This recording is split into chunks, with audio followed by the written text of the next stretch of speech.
spot to sustain an illegality, to allow those teachers who are not supposed to be there in the first place to continue in employment? And also, Chairperson, what measures have been taken to discipline all those, I don't want to believe that it's more than one person, all those who sat and allowed this illegality to be committed? What measures have been taken to discipline them? Thank you, Chair. Thank you. PS.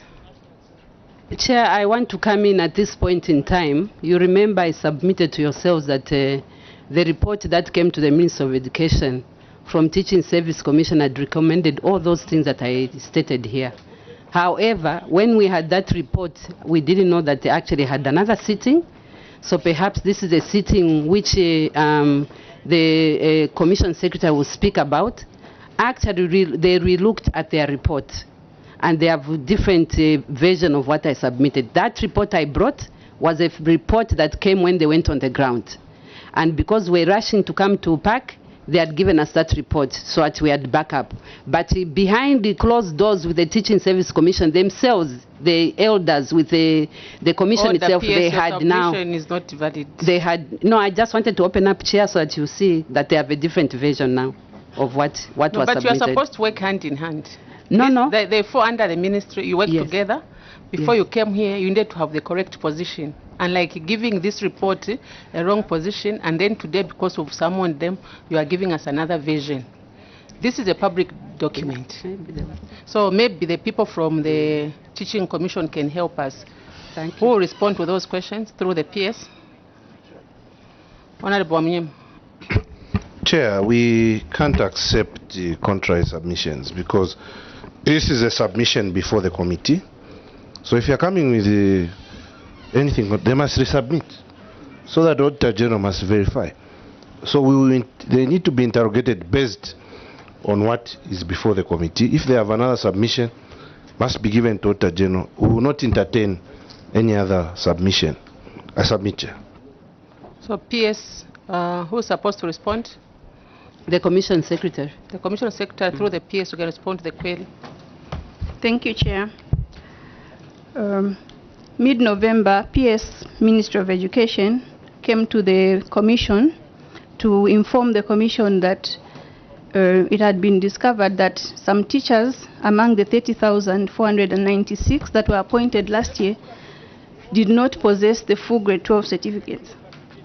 In that meeting, the Commission heard that at local level, at the district level, those teachers had been given letters allowing them to continue to work until they,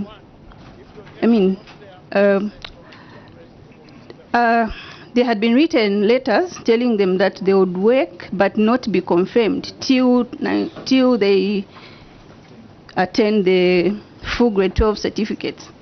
So there was deliberations around that. After which the Commission constituted a team which they sent to go and find out what was on the ground in Chinsali district.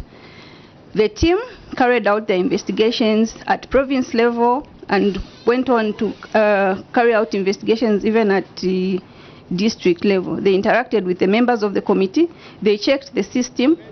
Then amongst some of the things they found was that during the process, the members of the committee had been exchanging passwords. They worked away from the guidelines that they had been given. Therefore, when they came back, that report was submitted to the Commission. The report of the team that had been constituted to go and check what was on the ground was submitted to the Commission for decision making. So the Commission considered that report, and on the basis of the findings that were contained in the report, made some directives which were issued to the ministry on 5th of December. The Commission decided that the functions of the Chinsali District Human Resource Management Committee be withdrawn. The human resource management function that had been delegated to the committee be withdrawn in line with the provisions of the Service Commissions Act number 10 of 2016. It was also decided that the committee that had undertaken the recruitment last year that is the District Human Resource Management Committee for Chinsali District, be dissolved. Then all the members' appointment to that committee were terminated. Also, further, the Commission directed that the Ministry should institute disciplinary action against the erring officers who had been involved in the recruitment last year in that district and working under the committee. At the last directive that the Commission issued was that the appointment of the officers, the teachers that do not have full grade 12 certificates, be terminated. I submit, Chair. Honorable Amyima. So, Chair, is it which submission are we following? We are following what we have in our document. However, since they're saying there's a new submission, as we can't receive it, they will need to send it to Auditor General for verification. Yes. So, meaning that Honorable Daka. Madam Chairperson, we summoned the Commission ourselves so that they make a submission before this committee. Yes. Because we disagreed with the submission of the controlling officer. Yes. So since they've come and they've made their submission, it's, in my view, I think we should go ahead and probe the submission from the Teaching Service Commission. Honorable Amyima. Yes, Chair, that I was about to suggest that. And the PS must take back her submission. Because we cannot have on record something that is not true, and it's unacceptable, Chair, through your PS, to submit before PAC what is not factual. And I would like to find out from what she has submitted that she says the last instruction. So what is the status? Since it was an instruction, that's number one. Number two, what informed the Commission to tell these people to go rewrite grade 12? When your counterpart commission, local government, says is firing people who had no qualifications, but you went ahead to hire and told them to now go sit for grade 12, what informed you? And what is the position? Since you just gave an instruction and you have failed to give a status of whether these people are part of the service or we are still at instruction level. I submit, Chair. Commission Secretary, through the PS, can respond to the questions. Thank you, Chair. The Commission has issued the directives to the Ministry as to how far the Ministry has gone. We've received copies of them conveying the directives to the lower level. That's all we have as a Commission. Do you have the documentation? You have? So those documentation should be submitted to the Office of the AG for verification. Well noted. Honorable Mwira. Chair, I seek to be educated. The Teaching Commission of Zambia appoints teachers. Yes. They have that mandate. Who then has the mandate to terminate the appointments? Is it the Commission or the Ministry? I ask this question because the Commission in this submission are saying they issued instructions to the Ministry, among many, that those officers should leave employment. But who has those, and they are now waiting for action by the Ministry. Who has the mandate to terminate appointment of teachers? Is it the Ministry or the Commission? I submit, Chair. Yes. As we are supposed to merely recommend to the Commission, they give us a go-ahead, then we convey it to the teachers. So that has since been done, and we have now conveyed to the teachers. Maybe Ed, you can guide us on this issue. Because now we have two positions. Honorable Daka. Madam Chairperson, the committee is at sea now because we expected the Commission to be proactive, not reactive. Because if you look at when these incidents happened, the time from in between when it happened and now, the committee takes it that they are merely reacting to our query. Because where have they been all this time? Because we believe this thing is an old matter which was discovered a long time ago. Why is it that they were quiet about it and they are only reacting at a point where now the auditors have come in?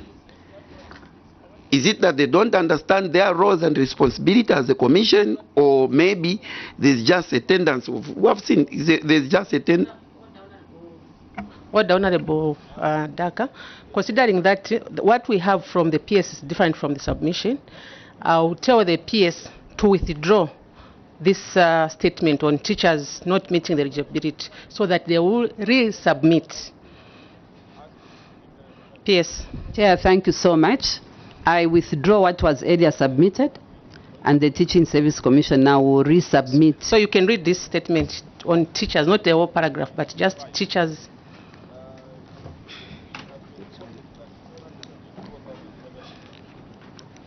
Chair, I withdraw teachers not meeting eligibility criteria in Tinsadi District Education Office, where in August 2022, the government, through the Teaching Service Commission, undertook a teacher recruitment exercise for the Ministry of Education, targeting 30,496 teachers countrywide, and in this regard found that there were 9 teachers that did not meet the criteria. I therefore withdraw the position that I don't know where I should go. Okay, just there. Just there. Yeah. Right. So we can't proceed with this statement. What we'll do is the minister will do a resubmission to AG, then will be guided by AG through our office. Yes. So I think this one we close it here. Are the people for the farm here, so that we close these issues? So yes, maybe Chair. the people from Teachers Commission, you can excuse us. The farm.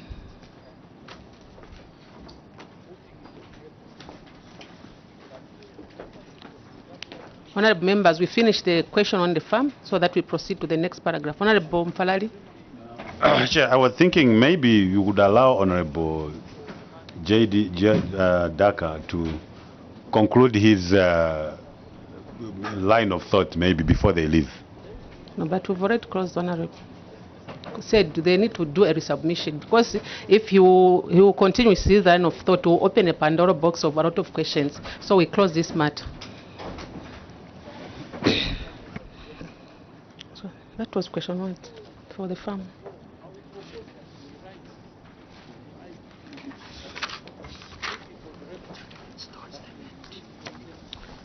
So, honorable members, we requested for the farm manager and other people from the farm.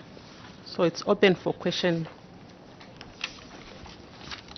That's page 38 of paragraph 27.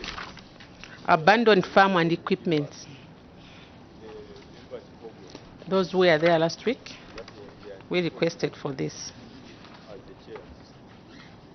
Honorable Lumai. Madam Chair, if the farm managers have come, they now need to run us through the handovers, what they handed over, so that we are taken to speed. So maybe they can introduce themselves before we proceed. Chair, through you, I've been made to understand that the farm managers you requested for are not even there at all. Who are they? They've never been there as far as they are concerned. They're saying ever since the farm was abandoned, even the farm managers are nowhere where they can pick them from, because there's nobody at that farm. So who are here? The ones who are here is a Debs Kitwe, the one who's in charge of the place, meaning the farm as well, and the PO in charge of Copper Belt Province, who oversees the Debs Kitwe, and the 2 others who are on the way, because you remember when you told me I had to call them, they are on their way. Who are those on the way? The ones on the way is a doctor. Oh, he's in. Sorry, I didn't see him. He's in. What's his position? He's no longer in Quito. He's now the assistant director at head office. But he was a person who, at inception, who started this farm from inception. Maybe I adjourn for 5 minutes. We remain as members. We discuss on this issue. Yeah, you can excuse us. I lift your immunity, PS. Just 5 minutes. We don't have enough time.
Even you, Chair, Vice President, do you think it is fair? I submit.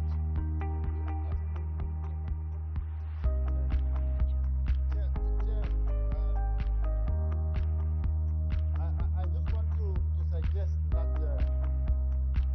when we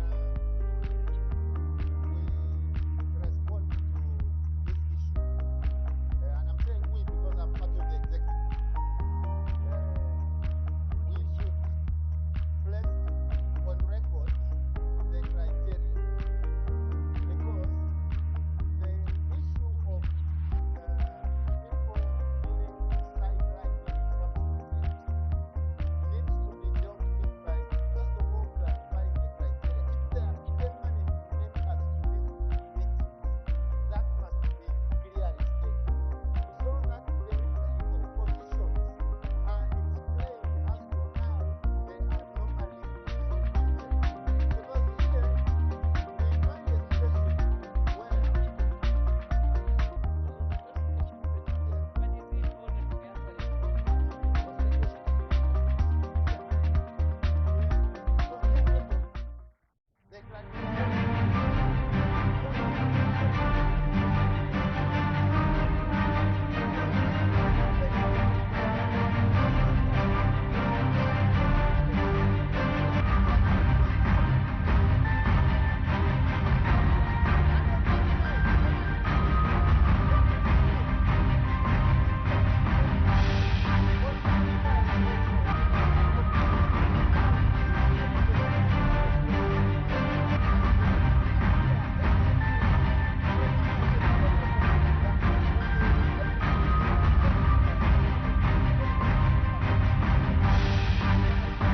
I'll stop back your immunity. Honorable members, I think we have 2 people who were not there last week. Recording in progress. So we have the PO. Maybe you can introduce yourself, those who are not here last week. Sorry? You can introduce yourself so that we know you. You are all here? Okay. So, honorable members, you can ask your questions. Honorable Lumai? Yeah, Madam Chairperson, maybe if I can ask the PO, because last time we never heard much from him regarding the farm, what he knows about this farm, and this committee is asking the PO strictly to tell the committee the truth, because it's a burning issue. I submit to Madam Chairperson. Any other question? Maybe just for guidance, officers, you need to help us. Give us answers, not regrets. This is your money. This is the money for your children, the next generations of this country. So let's move as a team to help this country. So PO, can you do your submission of what you know about this farm?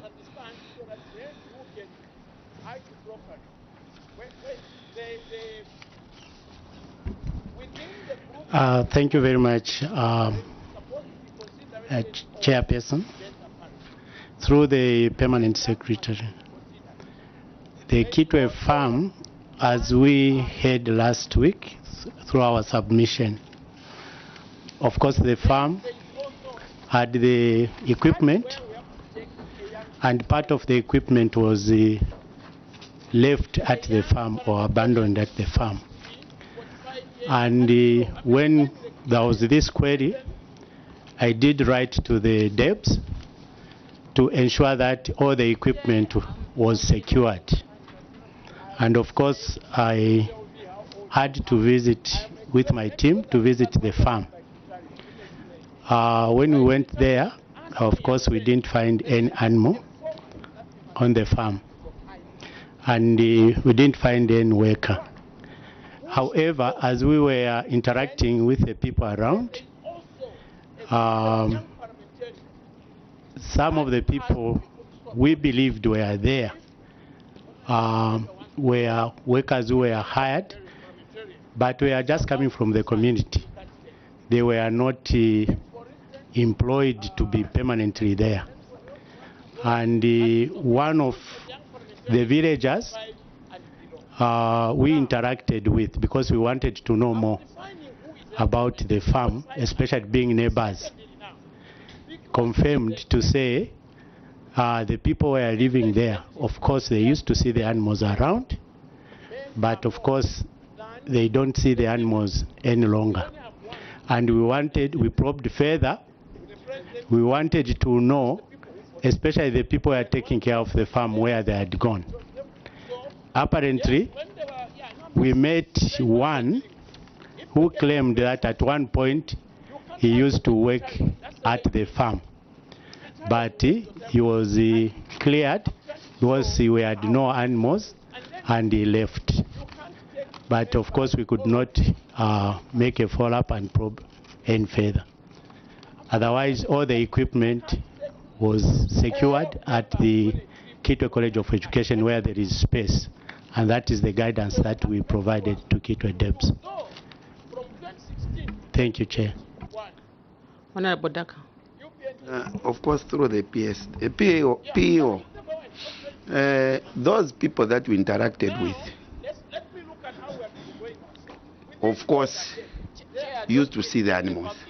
And you are in your submission, you have made it clear that there was one who used to work at that farm. Did you have an indulgence with that, what was the outcome of your interaction or your indulgence with that worker that actually you have just submitted before the committee that used to work at the farm? Because I think you couldn't have just met the person without having an engagement or a discussion, because you are on a mission yourself to find out really what happened to that abandoned farm. So the committee would want to know what was the outcome of your discussion, especially that worker that you used to work at the farm. Madam Chairperson, I submit. PO, you can respond to the question. Thank you, Madam Chairperson. Of course, because it is, let me say, the discussion we had with that person, to me, of course, what I got from our discussion was that at one point, of course, the farm had some animals. And after the animals had died, I don't know, when the animals had died, getting the story from the same gentleman, there was no need for that person to be at the farm. And of course, he told me that at one point, he was cleared, he was paid off his dues by the DEPS, because there was no need for this person to be at the farm. I submit, Chair. Honorable Mkompi. Chair, in our last sitting, we had two officers that at one point were debts for, I think, Kitwe. The first one will establish the farm, and the second one, I think, and then the current one, it should be the third one. I want just to understand. The first one, the farm was running properly. The second one, same. The third, the farm got abandoned. What challenges has the current debts faced, which others did not face? Because seemingly the farm was running well from inception until probably at some point when, whether there was a disease or what challenges were there? Probably we can start from the chair. Thank you. Honorable Amnyima. Chair, just reading this submission. So this is 46 cows, 100 goats, infrastructure. First of all, these animals were. Is there a manner of disposal when they were dying, or you die, you sell, or what was happening? Is because Chair, just trying to understand. Maybe just for guidance, Honorable, because this question, we discussed it on length last week, so most of the issues were discussed. Yes, so he's talked about animals dying and getting lost, so I don't know which one. So maybe let them respond to the question from Honorable Mukumbi, then we pick it up from there. So PO, the debts, that's the current debts. Okay. Good afternoon, Chair, and good afternoon, members. Yeah, the Honorable Mukumbi, that's a very, very good question. When I took over the office in 2020, I never took over from Dr. Kauma. I took over from Honorable Nkosha. Mr. Nkosha. The farm was already abandoned because the contribution of money that was coming from the head teacher was a one-off, and we could not continue because we did not have any money. I didn't find any money in the account. That's the first question, first answer. Secondly, there was no budget line for the farm, and thirdly, Chair, the farm had no authority. In fact, even the farm itself had no status. Up to now, it has no status of the farm. Thank you.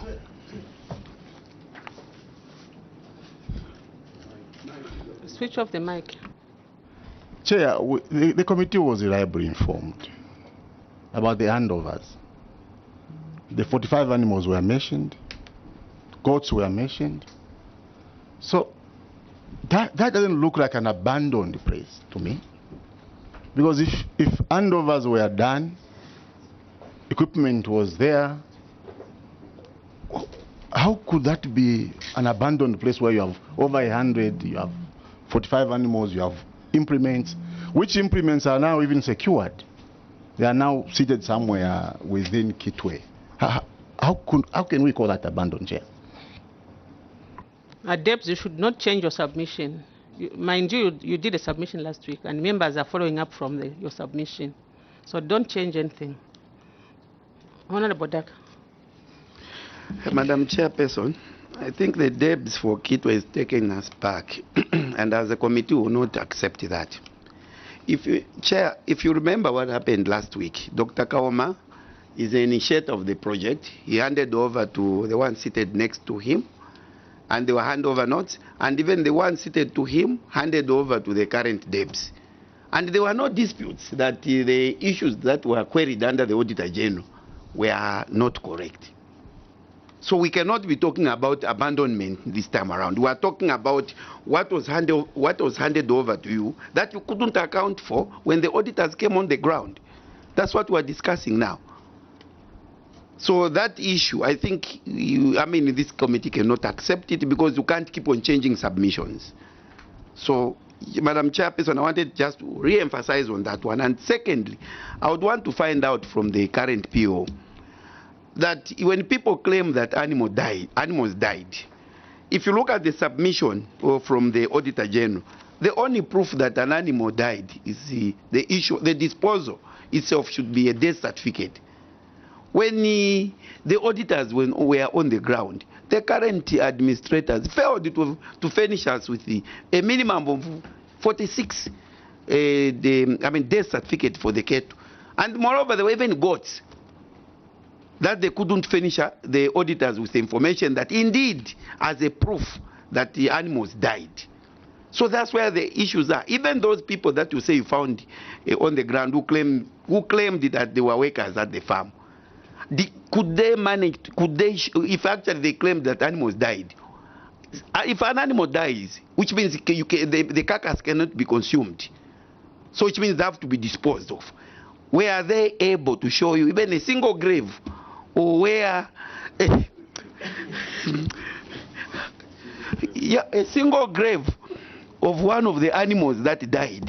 Because if I was you, the only proof to those villagers who are ignorant is to ask them, where did you bury the animals that were dying? Did you ask them? If you want to submit before the committee and we want to convince this committee that indeed the animals died. Madam Chairperson, I submit. Okay, PO and DEPS, you've gotten the questions from the members. Just to take you aback, do we have the DEPS who handed over to you here? Yes, Yes. Chair, he has finally come. He's Okay. here. Okay. Debs, can you give us a position of what happened when we were handing over to him? Thank you, Chair, and thank you, Honorable Members of Parliament. I'm sorry I came late. As I alluded in the last submission, Chair, I handed over 46 animals and 108 goats. I submit. 108 goats. Yes, Chair. So through the PS to the current Debs, even if it's in the middle of the mountains where you found the 46 animals, 108 goats, can you call this place an abandoned place with such animals, Debs? Because in your submission you said it was abandoned, but you received 46 animals. These are cattle, yes, plus 108 goats. Can you call such a place an abandoned place, Debs? Thank you, Chair. What I was simply talking about was that I couldn't have money. He's here. One, he couldn't hand over any money. Secondly, there was no direction. Honorable Wamnyima.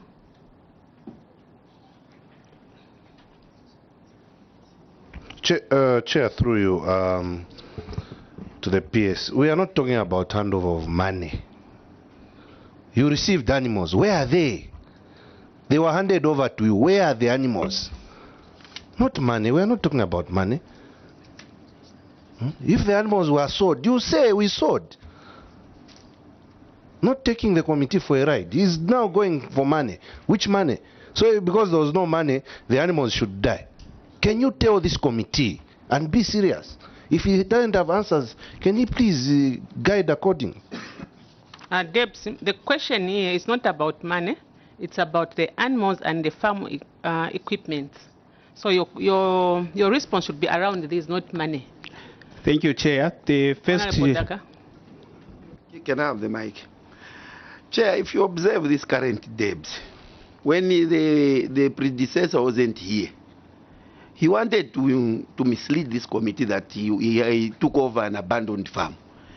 My question is to the Debs that came before you, the current one. Did you hand over an abandoned farm? This committee would want to find out, because your successor was submitting to this committee that indeed you handed over to him an abandoned farm. We want to be clear on that matter. I submit, Madam Chairperson. The former Debs, can you respond to those questions? Thank you, Chair. Thank you, Honorable Daka. In my understanding about abandonment is the farm was not functional. There was literally nothing happening. Yes, I accept animals were there, but there was no activity, no single activity, even to pay for the workers who were there. We are sourcing money from secondary schools, lobbying for us to make the payments for the salaries. In my understanding, Honorable Chair, this could be the idea my brother is considering. The chair, the farm had no direction, neither finances to sustain it. I submit. Chair, we cannot accept drama. This committee is we are at Public Accounts Committee. Where are the animals? Where did they go? You couldn't pay, so what happens? You paid through animals. Maybe we understand if you say we couldn't operate, so we had to exchange in kind. Where that, first of all, Chair, was there an inventory for handover? A signed off. Did you sign him off when handing over? Where is it? Honorable Mwamba. Thank you very much, Chairperson. Chairperson, the former Debs has spoken about workers, so which means there was activity at some point. What happened to those workers? Where did they go? Is there no proof of the existence of those workers? How did they get laid off and how did they get paid? So please tell us more about the workers that existed at that farm, because that will also assist in more findings. Thank you. Honorable Mfarali. Sometimes we want to listen, and this issue, the three Debs that have been there, you are acting very irresponsible in the way you are handling public resources. All of you. The first one, you started by coming up with this farm in 2017. And to some extent, we don't have how you bought the farm, how much you raised, and so forth. There are no records for the farm. The second one comes in, there is no activity. He hands over to another person. I don't know how long, Debs, you were there after Mr. Kawama handed over to you. Then you handed over to the other one. That is not to say we want to ignore the animals and other properties that were there. These animals were not breeding. When you bought 2 bulls out of the 46 animals that were bought. 2 bulls were part of the head, yes. So 2 bulls as part of the head, 3 years or 2 years down the line, nothing. Actually, in short, 44 were cows. They were female. They were heifers. And nothing. All of you are not accounting for how much, because you procured 46. That's what is on record. According to what you got, procured 46, 150 goats. That's what we have heard or we have seen.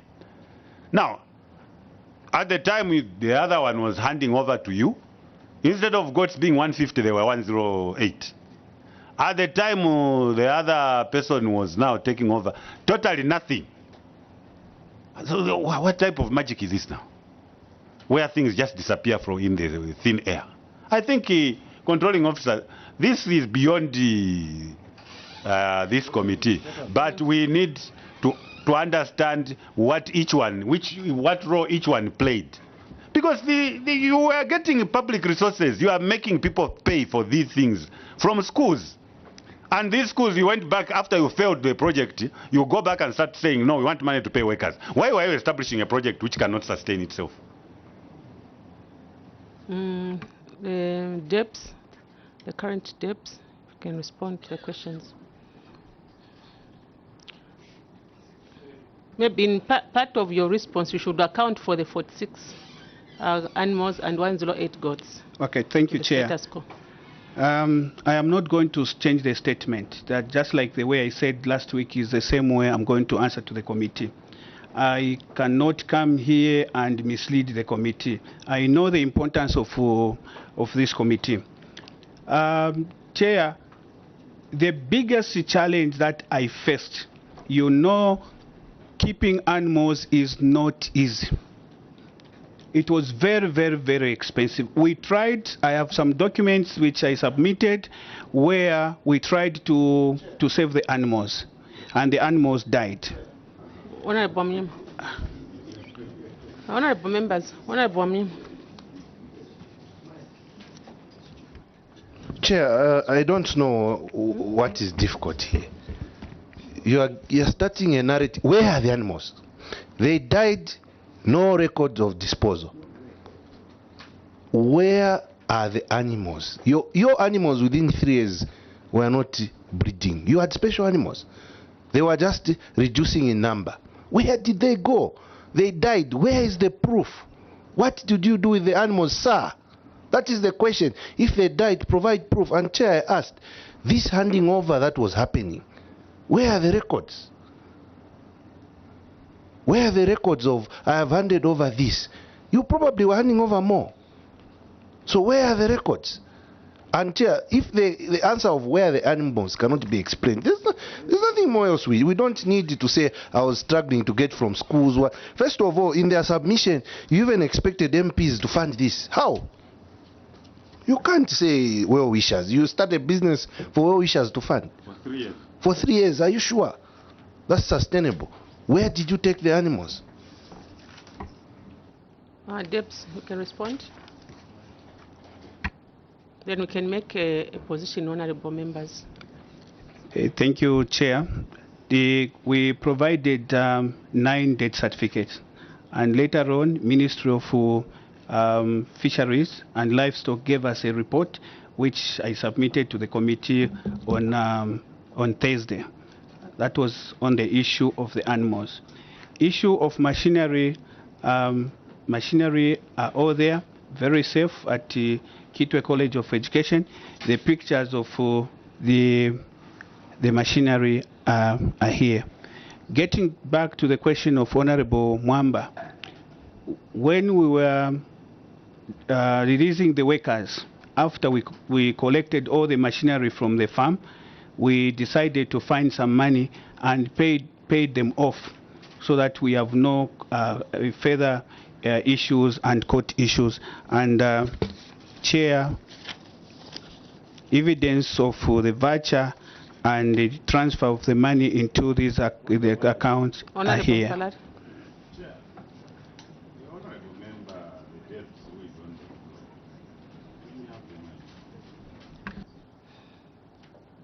Honorable, the member on the floor, Debs Kitwe, the wars have ears.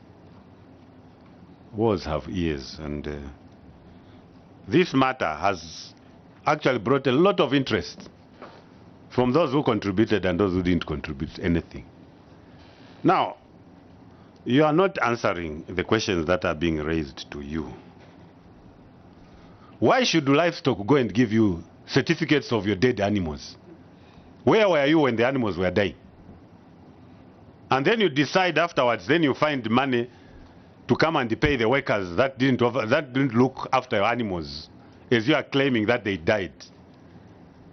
Last week or on Friday, Honorable Mai asked you, which disease was it that swept all the goats? Which disease can sweep goats in Mpongwe, in Copper Belt, which we have not heard? You failed to tell this committee what disease swept your goats. Goats, sir, goats. They died. The same disease of animal, of cattle. So we are failing to understand what you are trying to drive at. The livestock department cannot give you certificates for your animals unless you take the livestock to say these animals are dying. And it's a process. There was no disease that could swipe the animals just one time like that, gone. And then we come to the city and start asking you questions where the animals are. Madam Chairperson, the man is not serious. This is beyond the controlling officer. I think we need a thorough investigation of where the animals went. The goat story does not hold water. The story of this equipment you are saying are now sitting at Kitwe. When auditors went on the farm, they didn't find anything. Now you are saying the equipment is packed at. Where was the equipment before the auditors unearthed the whole thing? Where is the tractor? Where were the plows? So I think this is it's a very unfair situation for these debts. And for your information, your district is known to be taxing or getting people from monies from people. One of the issues where you are getting money as a district is this same one. And we are hearing a lot from Kitwe, but you are not accounting for these monies. You can't be playing around like that with people's money. No, it's not as unacceptable. Chair, we need serious answers from that, Debs. We need serious answers. We can't allow a situation where money, people's resources are just being abused by one district. No. You have a ministry. Chair, they have a ministry. Which report did you write to the PS to indicate that you are having challenges? Or to the PO to indicate that you are having challenges with running the farm? There were public resources there. Oh, you must come here and tell us stories. No ways. Debs, do you have any documentation of why you communicated to Yes, why you thank you, Chair. communicated with the PO over your challenges for them to help you? Yes, Chair. I'll be very, very honest with what I'm saying, and I'll stand my ground before God. I cannot come here and start misleading people. The report was done. I reported on the 13th of August. Do you have the documentation? I forwarded, I gave out the documents on Thursday, a full report that I did to PO, and also a report that I did to the PS that I'm finding challenges with the farm. Even the same time I was taking over the farm is here, he can bear me witness. I said the farm is not needed to me because I am a teacher. I am not a farmer. Is here, and that is how I did a report. Honorable members, if you follow this submission, this is the same person we had last week, and our thinking, we thought to have new people to give us new information, but we are going around the circle. So maybe like you, Honorable Wamnyima. Chair, I agree with you, but he's saying he did a report to PO and PS. They are here. So we want the report. I think we said they should go through the ages. I think he did a submission last week. But wait. So we need to the what? Chair, the PS, you are failing to even listen to the next person next to you there. The PO has indicated to this house that he only learnt about a farm when the audit query came, indicating that you never wrote to him to indicate that you have challenges, even when he was coming as the PO, and even when all these, including your predecessor, they should have known, including the third person in the line, the first person to initiate. They should have known, because I think after he moved from there, he should have gone to the province. They should have known that there is a letter to complain that the farm is failing. But it's not there in the submission from your PO. He was talking to us here. He has told us that, look, when I only learnt about the existence of the farm when the audit query came. So why are you trying to contradict each other or to contradict what is on the ground? You never reported. Where are the animals? That's what we are looking for. We want the goats here. Honorable Daga. Can I have the mic? Mine is to Dr. Kaoma. Dr. Kaoma, we have a list of what was handed over, or what the auditors were able to pick on the ground when they went for an audit. Is this list authentic? Is this what you handed over to your successor? Madam Chairperson, that's my question. Honorable Lumai. Thank you, Madam Chairperson. What I want to find out from the Debs who handed over this farm to the current Debs, he has told this committee the number of animals, the number of goats. So because the Debs was not staying at the farm at the time he was handing over, it means there were people who were running this farm. Because 46 animals, 108 goats cannot be on their own. There must be people taking care of them. So before handing over these equipments to the new Debs, who was in charge of this farm?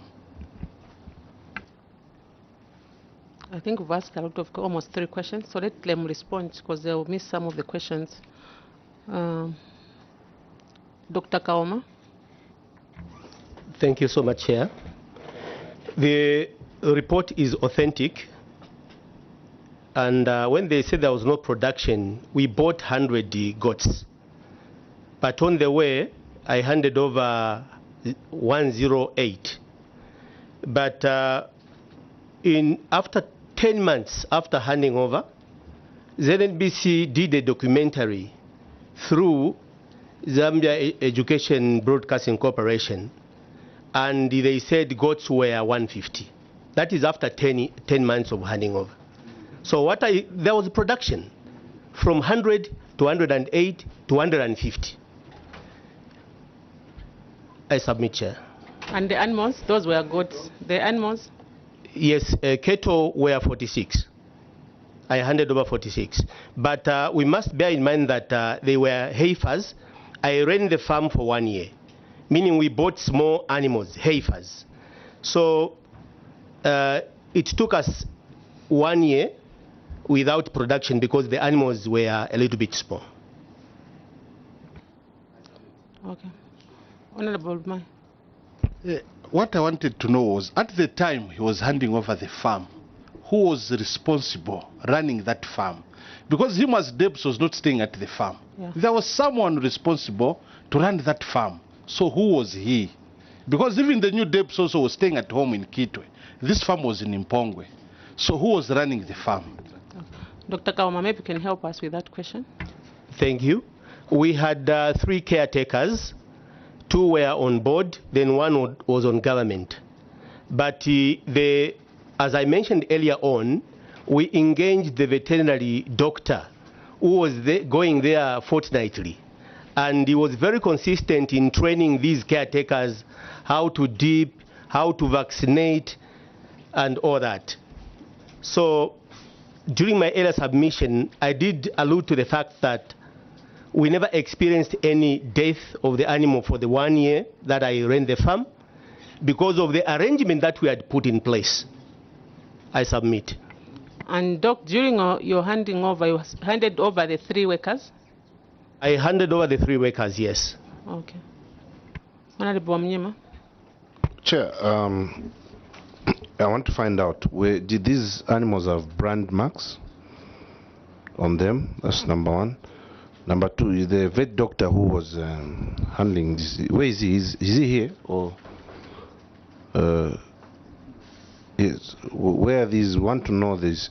Then Chair, I'm still on his submission. He said he reported to PS, and where is the report? Because you can't just submit lies or mislead and keep quiet. If you submitted, they are here, your PO are sitting next to him.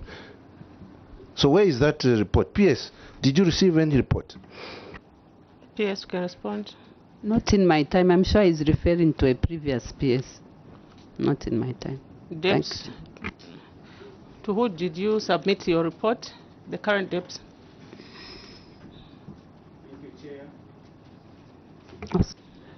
This one is the current PO. He's just been on the copper belt for less than a year.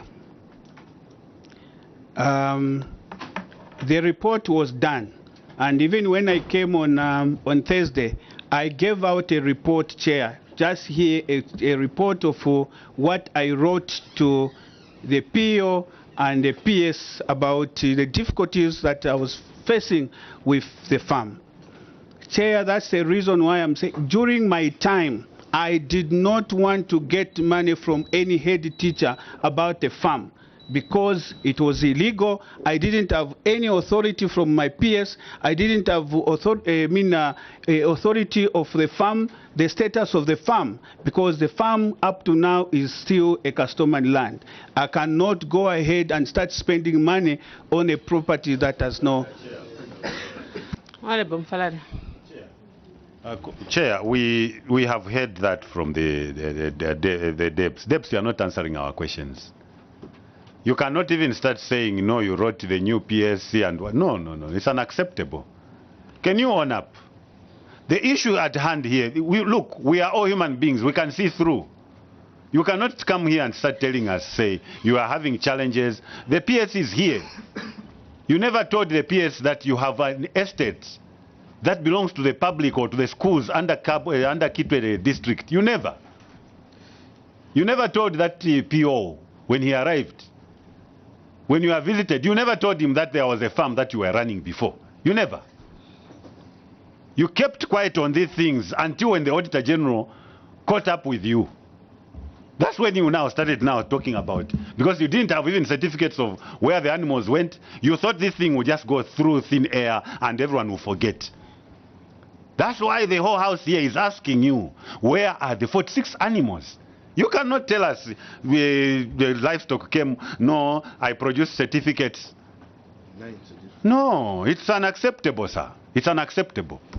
You failed to look after the whole thing, and now you are bringing those stories, which are unacceptable here. Honorable Mai. Chair, the committee is going through a lot of pain to conclude this matter.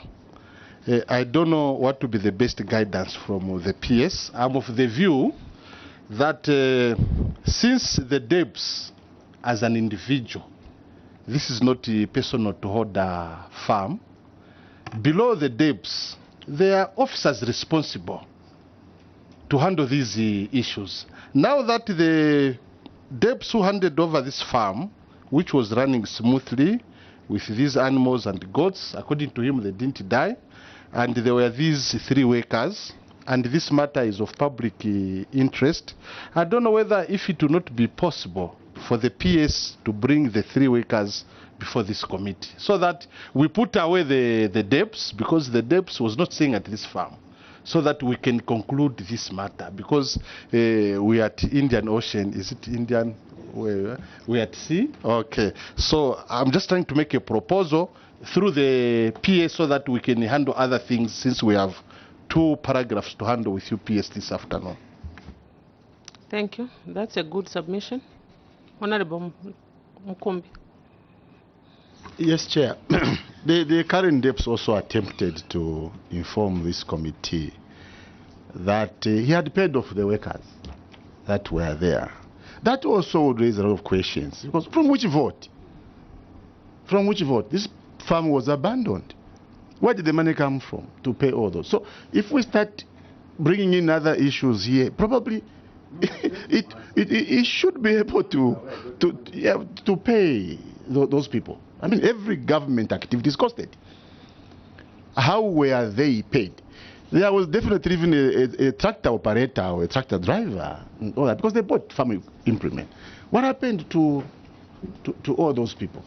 So, in as much as he wants to explain, he must be very careful, because he's generating more thoughts and more thoughts in us. So, Chair, we need to know from which vote. Thank you. Can respond to those questions from honorable members.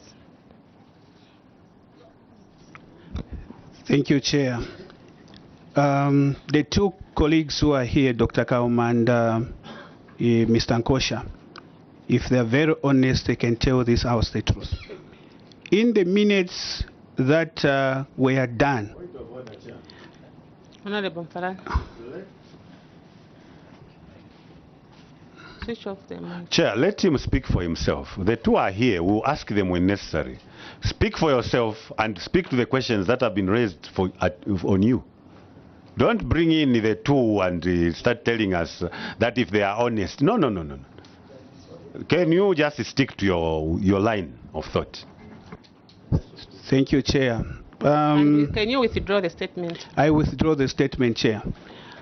The arrangement, Chair, was that the payment of the workers will be done by the head teachers. And the head teachers are the ones that did the contribute to pay the workers. I submit, Chair. Honorable members, are we getting answers? No, Chair, but you made Honorable. I think you know what. I think the proposal from Honorable Lumai was fair enough for us to move. No, because Chair, if we start asking questions, it means that we are not following the proposal. He gave a proposal that we can defer this issue so that those people can come. Because, like for your own information, Honorable Wamima, you're not there last week. This question took us an hour. And we never went anywhere. So maybe, can you do your last submission? Chair, I understand, but we can't accept certain things. I have asked, did the animals have brand marks? It's quiet. So for me, the basic questions must be answered, because this will help the committee.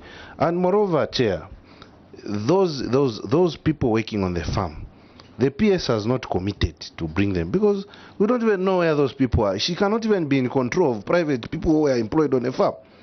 So it's not even possible that those people, the Debs was supervising this. He knows what he did with the animals. Otherwise, then we must just recommend for further action. There is no need to bring those people. He knows. He knows what was done. So did those animals have brand marks? Any of the Debs can respond to that question, Dr. Kauma? Yes, in fact, that reminds me, all the animals had brand marks, but there was an audit query that came in 2021, where the auditors said some animals had no brand marks or tags. So that simply means that there was production, because in the initial stages, all the animals had brand marks. But there was a query in 2021 that some animals didn't have brand marks. Okay, thank you. I think PS, with this one, will end here. As a committee, we'll recommend for further actions. This query has a lot of questions than answers. Yeah. How I'm looking at it as a ministry and PS and how. Yes, PS. Chair, the way I look at it, and I'll be very honest, if it wasn't for that audit query, truthfully, I wouldn't have known that there's this issue of the farm. However, even me now, as a ministry where we sit, there are a lot of questions than the answers that we have received. So I was of the view myself, if you can allow as a committee, that we are going to constitute a disciplinary hearing at the Ministry of Education, where we should look at holistically, because there are so many issues here at play. There are issues of even how the farm started, who authorized, it's all those things. I think we need to delve the administrative issues, we need to delve into that. We also need to delve into how the process now went on from one Debs to the other. The beauty which I have is that all of them are around. Whether they were Debs that time, they've become POs, they are all there. Whether there's a Deb who left and retired, he's here, he gave himself to come. So I want, if you can allow me, that we can actually constitute this to its logical conclusion and then forward to the members, the honorable members, what the findings are going to be and what we are going to do ourselves on this case. Because even me, I don't think I would want to just close this matter the way it is. We need to probe more, but instead of belaboring with yourselves, asking this and you're failing to answer questions, I think you leave it to us to really do justice to this case and submit a report thereafter as to what we have done, what the issues are, and what's the verdict and what we will have done for each one who will be found wanting. I submit, Chair. Thank you, PS. So PS, we go to paragraph 26. You can do the submission for paragraph 26.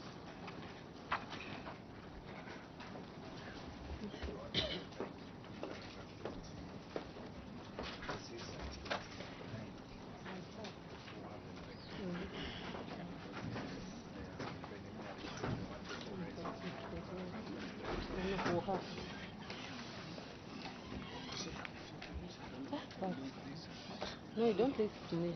You deal with the office and the parliamentary office. PS, you can go ahead. Thank you, Chair. May I be guided whether I should read everything or read the way I was doing just the query and your response. Thank you so much, Chair. So this is a report of the Auditor General on the audit of accounts for the Republic of Zambia for the financial year ended 31st December 2022. Head 80, Ministry of Education, paragraph 26. The observations by the Auditor General are noted, and I wish to now respond as follows. Audit findings, budget funding and expenditure, management response. The committee may wish to note that a balance of 119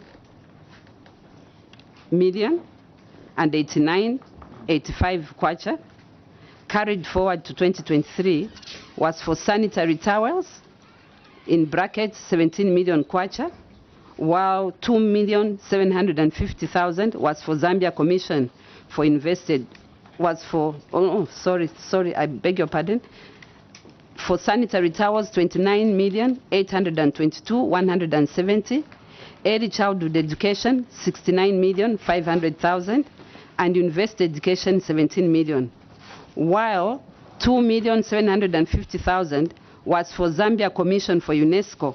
The current status is that 29,822,085 kwacha has been spent in full to pay suppliers who delivered sanitary towels to schools.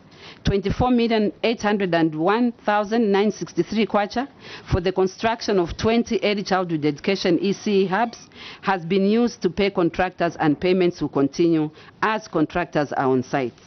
Zambia National Commission for UNESCO has used the funds to pay annual contribution to UNESCO headquarters in Paris, while under university education 17 million has been spent to pay contractors for Chadimbana University. We value Appendix 1. School operating without accounting officers, 3,067 schools. Management response.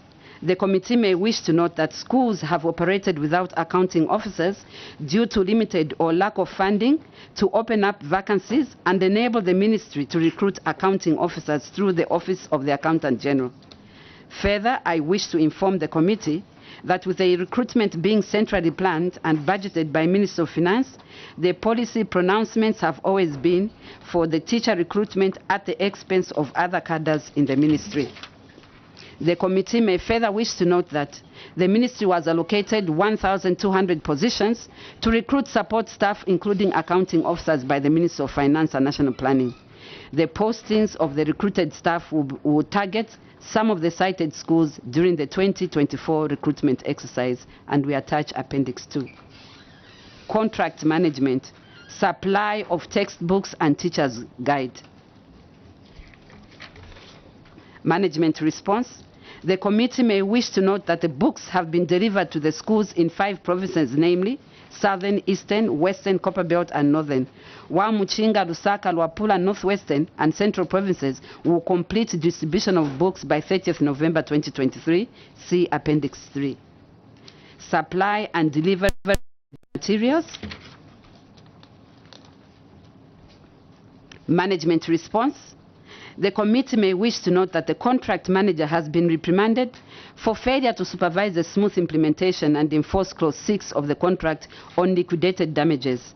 I wish to report to the committee that the supplier is on course in printing the materials, that is teachers' guides and flip charts, and will deliver before 30th November as final delivery. See Appendix 4. Administrative matters, failure to settle outstanding bills. Management response. The committee may wish to note that the ministry received funding for contractors from the Treasury in order to pay outstanding bills. The balance outstanding for contractors is because of failure to provide the interim payment certificates, that is IPCs, for the ministry to pay. Further, the ministry has written to Treasury requesting for funding to dismantle the remaining balance on suppliers of goods and services, as well as other personal emoluments. Below is a summary of the progress made towards the dismantling of the outstanding bills. Lack of an unpaid fixed asset register. Lack of an updated fixed asset register. Management response. The committee may wish to note that at the time of audit, the asset register was updated but did not have asset codes. The current status is that 32,834,711 kwacha for the office and ICT equipment bought during the period under review is now completed and updated. See Appendix 6. Infrastructure development, rehabilitation of blown-off roofs. Management response. The committee may wish to note that at the time of audit, Mpasha had improvised the goods issued vouchers by using hardcover books for goods worth 548,323 kwacha because they had run out of goods and issued voucher. The school has since updated the GIV and it is available for audit verification. Regarding Nachipoma, Mukuyu, and Chisonje primary schools in Southern Province, I wish to report that the school used the goods received voucher instead of goods issued voucher to account for goods worth 79,708 kwacha, 81,839,000 kwacha, and 108,850,000 kwacha, respectively. The schools have since updated the GIV, and it is available for audit verification. Further, the committee may wish to note that Wizi and Chimanyama schools use stores issued voucher instead of goods issued voucher to account for goods worth 128,245 kwacha and 50,180 kwacha, respectively. The school has since updated the GIV, and it is available for audit verification. See Appendix 7. Questionable revaluation of benefits, expatriate retiree. Management response. The committee may wish to note that the payment was based on the recalculated current index values of Zambia Statistics Agency as observed by the auditors. The ministry made this request to ZSA because it believed that it is a right institution with a mandate to provide the current index values. Therefore, we acknowledge that we may have made a mistake to forward this request to ZSA instead of the Public Service Management Division to interpret the claim that the retired teacher submitted. The delay to pay the gratuity was due to inadequate funding, as noted by the auditors on item D and I on the report. We plead with the committee to consider our submissions. Kindly see Appendix 8. Chairperson, with this I submit. Thank you so much. PS, you proceed to paragraph 29. Thank you, Chair. It's the same way. I can proceed? Yes. Paragraph 29. I'll go straight. It's head 80, Minister of Education, Zambia Education Enhancement Project, ZIP. Paragraph 29, audit findings. Budget funding and expenditure. Management response. The committee may wish to note that non-implementation of activities which consequently resulted in low burn rate of 21% of the budgeted funds was due to the following factors. 1. Delayed approval of the 2022 annual work plan and budget by the World Bank. We wish to state that the approval to commence activity implementation in the 2022 annual work plan budget was granted on 26th April 2022, which was almost 4 months into the year. Therefore, most of the first quarter activities could not be implemented. Kindly see that at Appendix 1. In July 2022, the government requested for restructuring of the ZIP additional financing project to facilitate provision of more infrastructure to each secondary school to be constructed than what was constructed under the parent ZIP. The negotiations involved moving funds allocated from the rest of the components to access components so as to make available enough funds for construction of the 120 secondary schools. In order not to complicate the reallocation, the World Bank advised the ministry to freeze expenditures by halting activity implementation. Kindly see Appendix 1, outlining funds allocation by component before and after the restructuring negotiations to justify World Bank's advice. Operational matters, failure to distribute complaint forms, school-related gender-based violence strategies, management response. The committee may wish to note that the delay to distribute the complaint forms for the SRGBV program was attributed to inadequate staff. The project has developed a roadmap to the effect that teams that will be implementing the planned activities in the cited schools will deliver the forms to the schools. It is expected that the delivery will be completed by 30th November 2023. A report will be submitted to the committee upon completion of the exercise. Failure to utilize textbook distribution and tracking system. Management response. The committee may wish to note that the procurement and delivery of grades 5 and 8 were distributed directly by the suppliers to the respective schools before the system was developed. And all targeted schools where the distribution for grade 5 and 8 was done have no information system hardware such as computers and laptops for the schools to use to track on the requisites on and on the usage of the books. Further, the committee may wish to note that the consultant developed the system whose objective is to track the distribution of the new consignment of grade 1 to 12 books. And the procurement process has commenced, currently running on EGP system. A report will be submitted to the committee upon completion of the distribution and tracking system. Failure to secure title deeds for property, management response. The committee may wish to note that the process to acquire title deeds have commenced by engaging traditional leaders. See Appendix 2. Delayed connection of electricity to constructed schools. Management response. The committee may wish to note that works at the cited schools is in progress and is at different stages as tabulated below. Further, the committee may wish to note that follow-ups regarding power connectivity was done to ZESCO, and the connection progress report was issued by the utility company, which is attached at Appendix 3. Chairperson, with this, I submit. Thank you so much. Thanks so much, PS. Honorable members, will break for 10 minutes so that when we come back, we start asking the questions from the two paragraphs. 10 minutes. PS, I lift your immunity. You can go outside so that you relax a bit. Yeah.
Zambia. Even saying the word is a multi-sensory experience. It somehow captures something of the essence of this special place in the warm heart of southern Africa.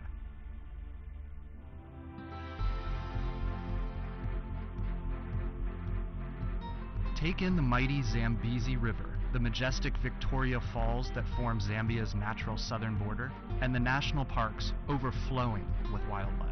Immerse yourself in the fast-growing towns and cities, teeming with history, light, and life.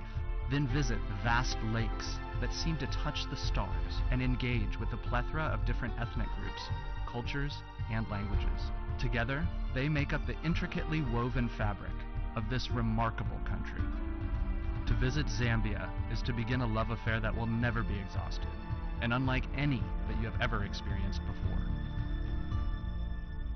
For all the superlatives that man has used in his attempts to describe Victoria Falls, none are able to do this incredible natural wonder justice. You have to see it for yourself. It is a truly awe-inspiring experience. Livingstone, once Zambia's capital, and the Zambian side of the falls have become a mecca for discerning adventure tourists. Peer into the abyss from Devil's Pool at the edge of the falls. Career down the powerful rapids from Batoka Gorge in a whitewater raft. Bungee jump from the historic Victoria Falls Bridge. Or fly over the falls on a flight of angels. Whatever activity you choose, you'll be left with a renewed appreciation for the sheer might of nature. Kafue National Park is amongst the biggest in Africa and is home to more than 130 species of mammal and more than 400 bird species. Enjoy the wildlife from a different perspective on a boat cruise or a canoeing or walking safari. For sheer density of game, South Luangwa National Park is second to none. It certainly lives up to its nickname as the Valley of the Leopard. The stunning Liuwa Plains play host to the world's second largest wildebeest migration and boast some of the most striking vistas you will see anywhere in Africa. At Kasanka National Park, you can view the largest mammal migration in the world when each November, literally millions of fruit bats cover the skyline as the sun sets. Zambia's bodies of water are as abundant as its wildlife. Although it is landlocked, this country has more water than any other in Africa. There are the long, meandering rivers, some of which are interspersed by waterfalls that are only narrowly surpassed by Vic Falls. Then there are the lakes, from the vast, remote Lake Tanganyika, far in the north of the country, which is one of Africa's Great Lakes, to Lake Kariba, Africa's biggest man-made dam. Kariba is an increasingly popular beach holiday destination that is strangely reminiscent of the French Riviera. Or for the best bath of your life, visit the incredible Kapisha Hot Springs.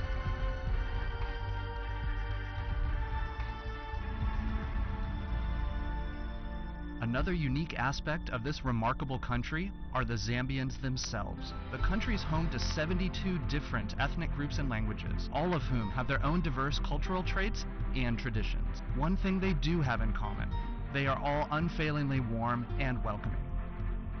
Zambians are famous for their very own special brand of hospitality, as well as the pride they take in their Zambian identity. Wherever you go in Zambia, you will meet people who will go out of their way to leave you with a positive impression and make you feel at home.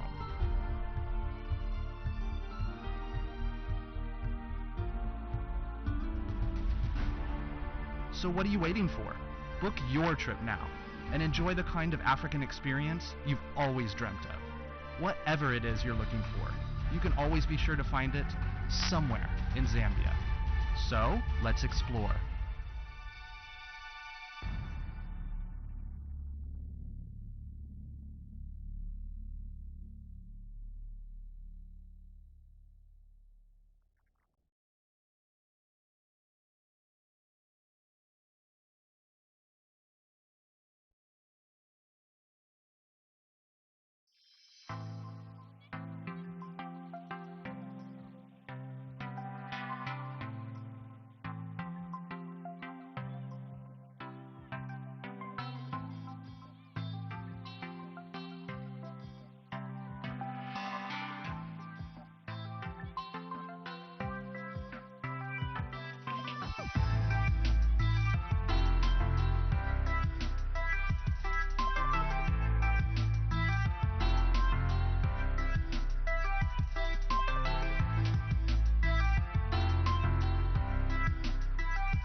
land that I cherish, so close to my heart.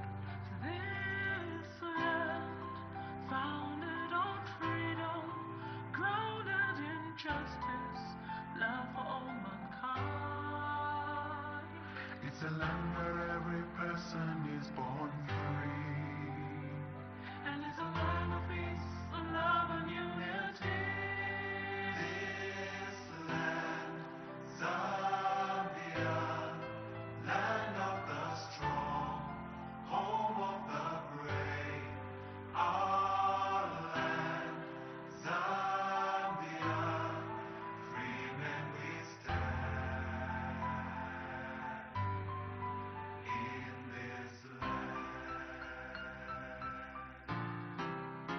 In this land, beauty all around.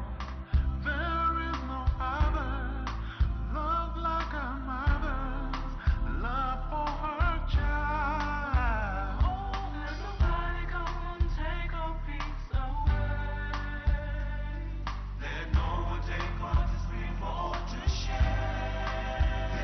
This land, Zambia, land of the strong, home of the brave.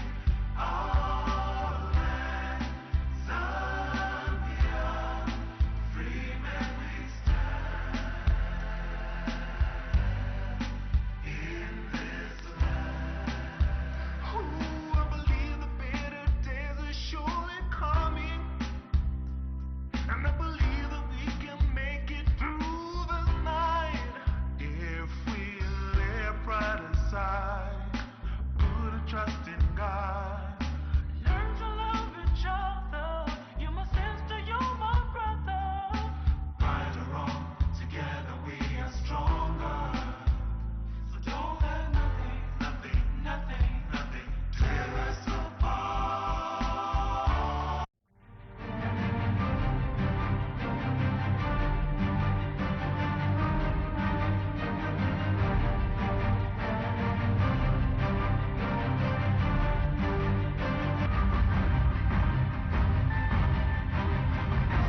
Funding and expenditure. The report tells us that he had carried forward unspent funds of 119,089,085 kwacha. The response has broken down the activities for which these funds were carried out.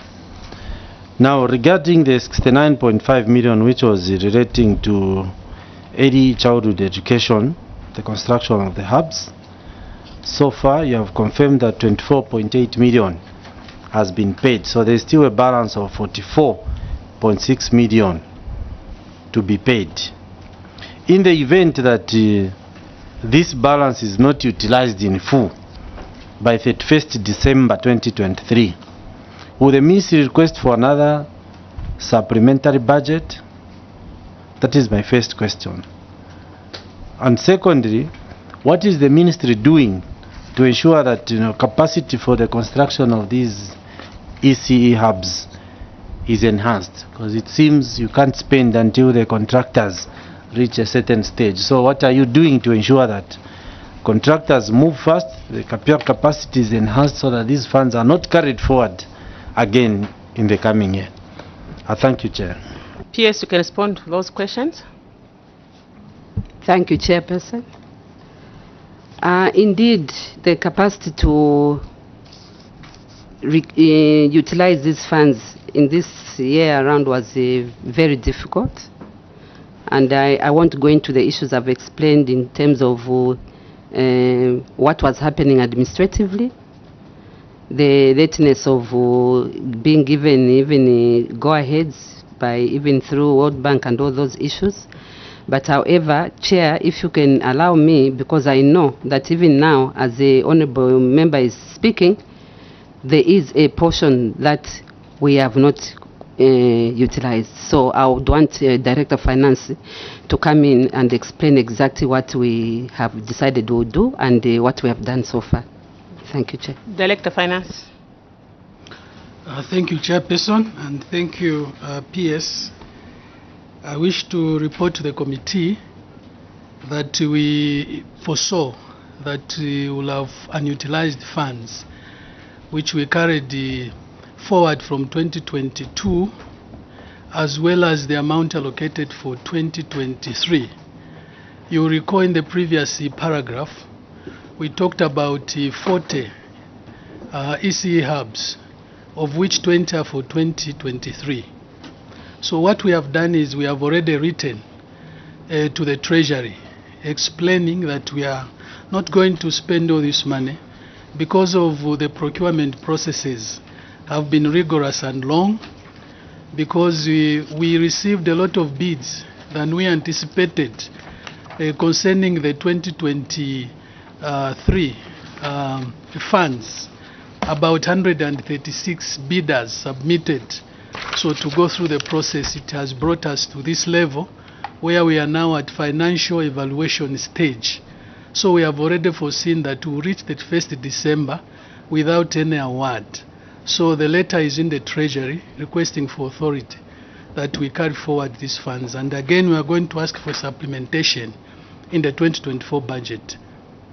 Concerning the contractors and what we are doing about their capacity. Of course, the director, through the PS, the director infrastructure is here, and the director ECE.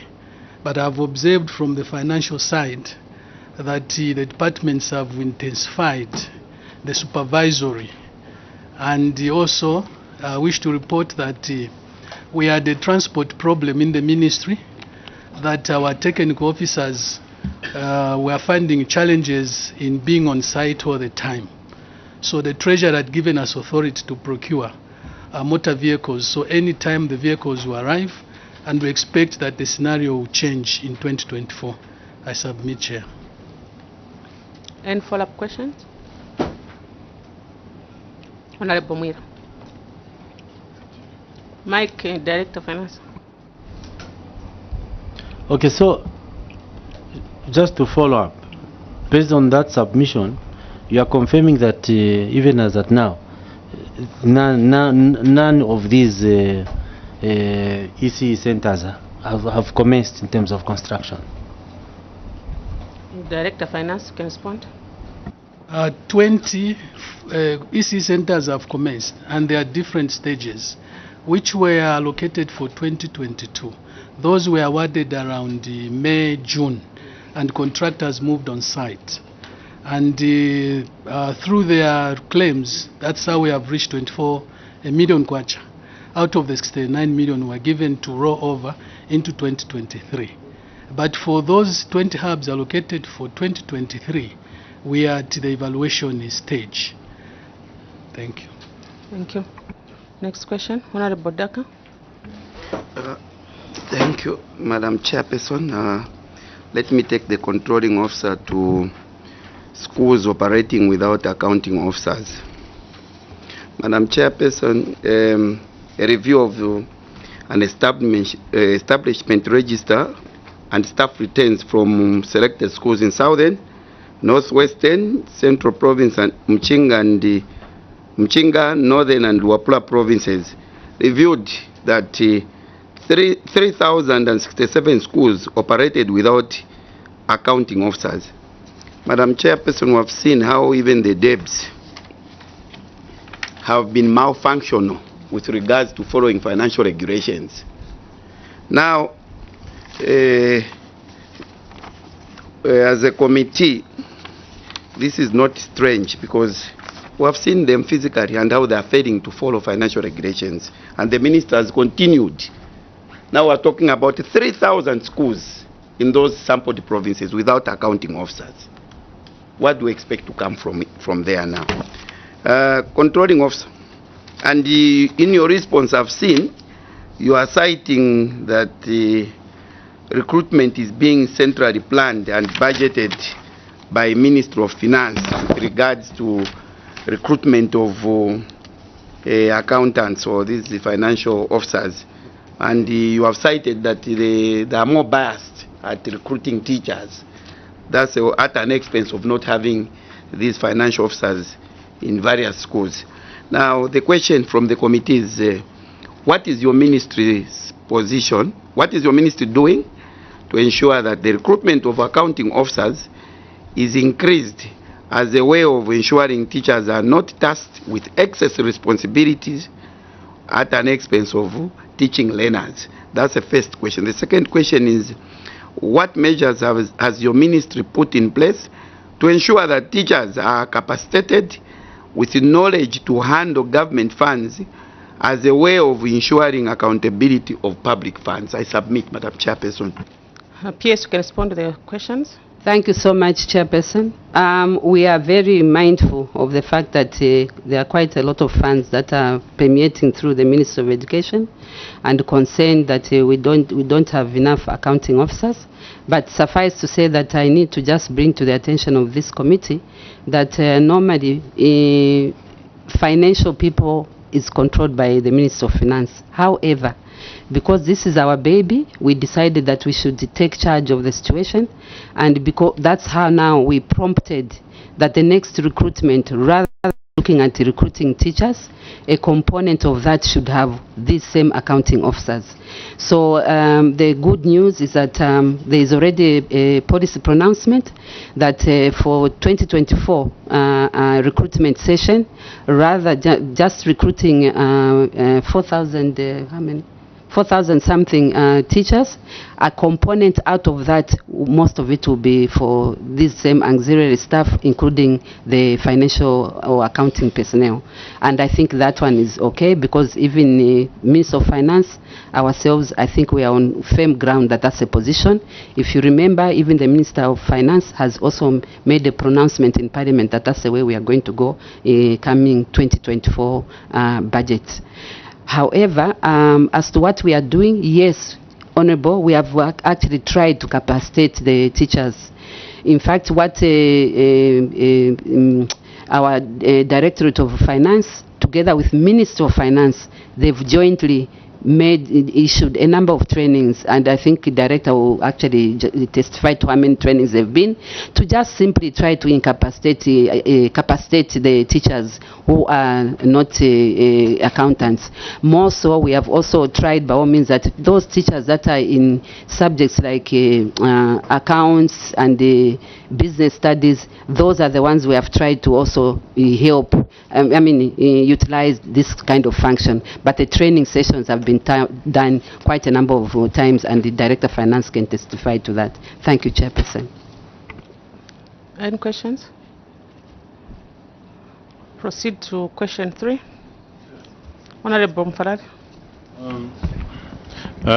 Controlling officer, you are saying two things here. On the query of having accounting staff or lack of accounting staff in these cited schools, you are saying you want to take that burden now to have accounting officers in your ministry recruited by your ministry. I thought you would have written to the Accountant General to give you more accounting staff, so that instead of your core business is to recruit teachers. The business of the Minister of Finance under the Accountant General is to recruit accounting staff. So why are you now trying to overburden yourself with people that are supposed to be recruited by Minister of Finance under the Accountant General to fill up the deficit that is in your ministry? PS, you can respond to the follow-up question. Thank you, Chair. It's our baby, and we should take interest in making sure that that gap is actually filled in. But on the other hand, I think Accountant General's office is here. Maybe they'll be able to assist, but usually what happens is that we can recommend for that, but they are the ones who are in charge. But maybe he can help me with the way the Honourable, if I'm hearing what he's saying, he wants the ministry itself to recruit those and give them to us. Maybe that I wouldn't want to think I can answer for them. He can maybe help me answer as the Accountant General's office. Thank you, Chair. Control of Internal Audit. Thank you, Chair. I'll speak on behalf of the Treasury and not specifically Accountant General. But the position of the Treasury is that once Treasury authority is given, it is up to the ministry concerned to decide how many teachers it will recruit out of that Treasury authority and how many procurement officers. So if the ministry wants to enhance the procurement function in the ministry, they can decide to say out of this net recruitment number which has been given, let's say 30,000 like last year, they could have decided to say let's take 50 positions and create positions of procurement officers. The mandate is theirs. So even in this case, they have the mandate to decide how many teachers they will recruit out of the 4,000, whatever number will be given, and how many accounting officers they should do. I think that is the position of the Treasury. Thank you. Honorable Mwamba. Thank you very much, Chairperson. I will ask on question number 3, the supply of textbooks and teachers' guides. Controlling Officer, in your submission, you have told the committee that as of 6 December 2022, the supplier had delivered the textbooks in full. And in your same submission, you have informed the committee that 5 provinces have received delivery, whilst the other 5 provinces have not received. Controlling Officer, the committee would like to know the reason as to why your ministry has been delaying the distribution of these textbooks to the various schools, because it appears this is a year later, as per your report. And I will also ask to say that in the absence of these textbooks and other learning materials such as teaching guides, what did you expect that the learners were to use? I submit, Chair. Thank you. PS, you can respond to those questions. The immediate answer I would give, Chair, is that for sure it's a detriment to the learner. When we delay, it's a total detriment to the learner. But I'll seek now the guidance of director in charge of curriculum development, because he's the one who was tasked with this responsibility, together with the procurement person who are also both here, to just explain as to the delay. But otherwise, it is a detriment to the learner. Through the PS, the CD can explain to us. Thank you very much, Chair. Through the PS, I wish to report that they have since distributed all the teaching and learning materials. And as a ministry from headquarters, we distributed the textbooks to the provincial headquarters. They collected the books on 27th April. 27? Yes. April? Yes.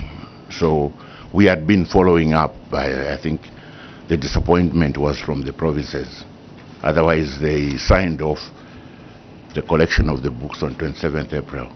I submit, Chair. So 27th April, the provinces received, and the time the auditors went on the ground, they couldn't find that the books were distributed to schools. Then the officers are not working at the province. Why would they keep books which are important for our children from April to September? So, PS, your ministry have a lot in of fact, issues. That's the issue, Chair, that they were distributed, and I was not pleased about that, to the school, to the province, but not to the schools. And I didn't take it kindly, but I think now we have since distributed every single. I made sure we made money available, because the excuse they gave was that they didn't have money to take the textbooks from the province to the various schools. So what I did to actually give that a benefit of doubt, we made sure we made that money available, and every book now has been given, although of course very late, at the detriment of our learners. Honorable Daka, then Honorable Mwamba. Thank you very much. Chair, this query even last year came, I remember very well, where books were kept by DEBS or the PO without having them delivered to their intended destination, which is our learners. So I think as a committee, we are not, it's like you are not taking our advice, because we advised last time, serious.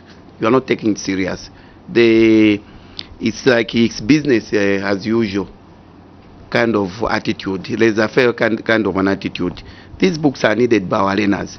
And here, Madam Chairperson, the committee would want to find out about the receipts and the disposal details for the 5,908 textbooks valued at 432,012 kwacha that were distributed to your ministry to 8 provinces. We want to know the whereabouts. Have you located these details? I submit, Madam Chairperson. There was a hand from Honorable Mwamba. We still have a question? Chairperson, I will also ask about the supply and delivery, but it's one and it's in the same type of context. Controlling officer, in your submission, you have indicated that the contract manager has been reprimanded. This is on page 4, for failure to supervise the smooth implementation and enforce clause 6 of the contract on liquidated damages. You also further submitted that the supplier was on course in printing the materials and will be delivered before 30th of November as final delivery. So my first question is, have the books been delivered? PS, you can respond to the 2 questions. Honorable Mwamba, the mic. I'll begin with the last one. The books were delivered right at the doorsteps of all the schools, and we'll give a verification to show that that has been done right up to the schools.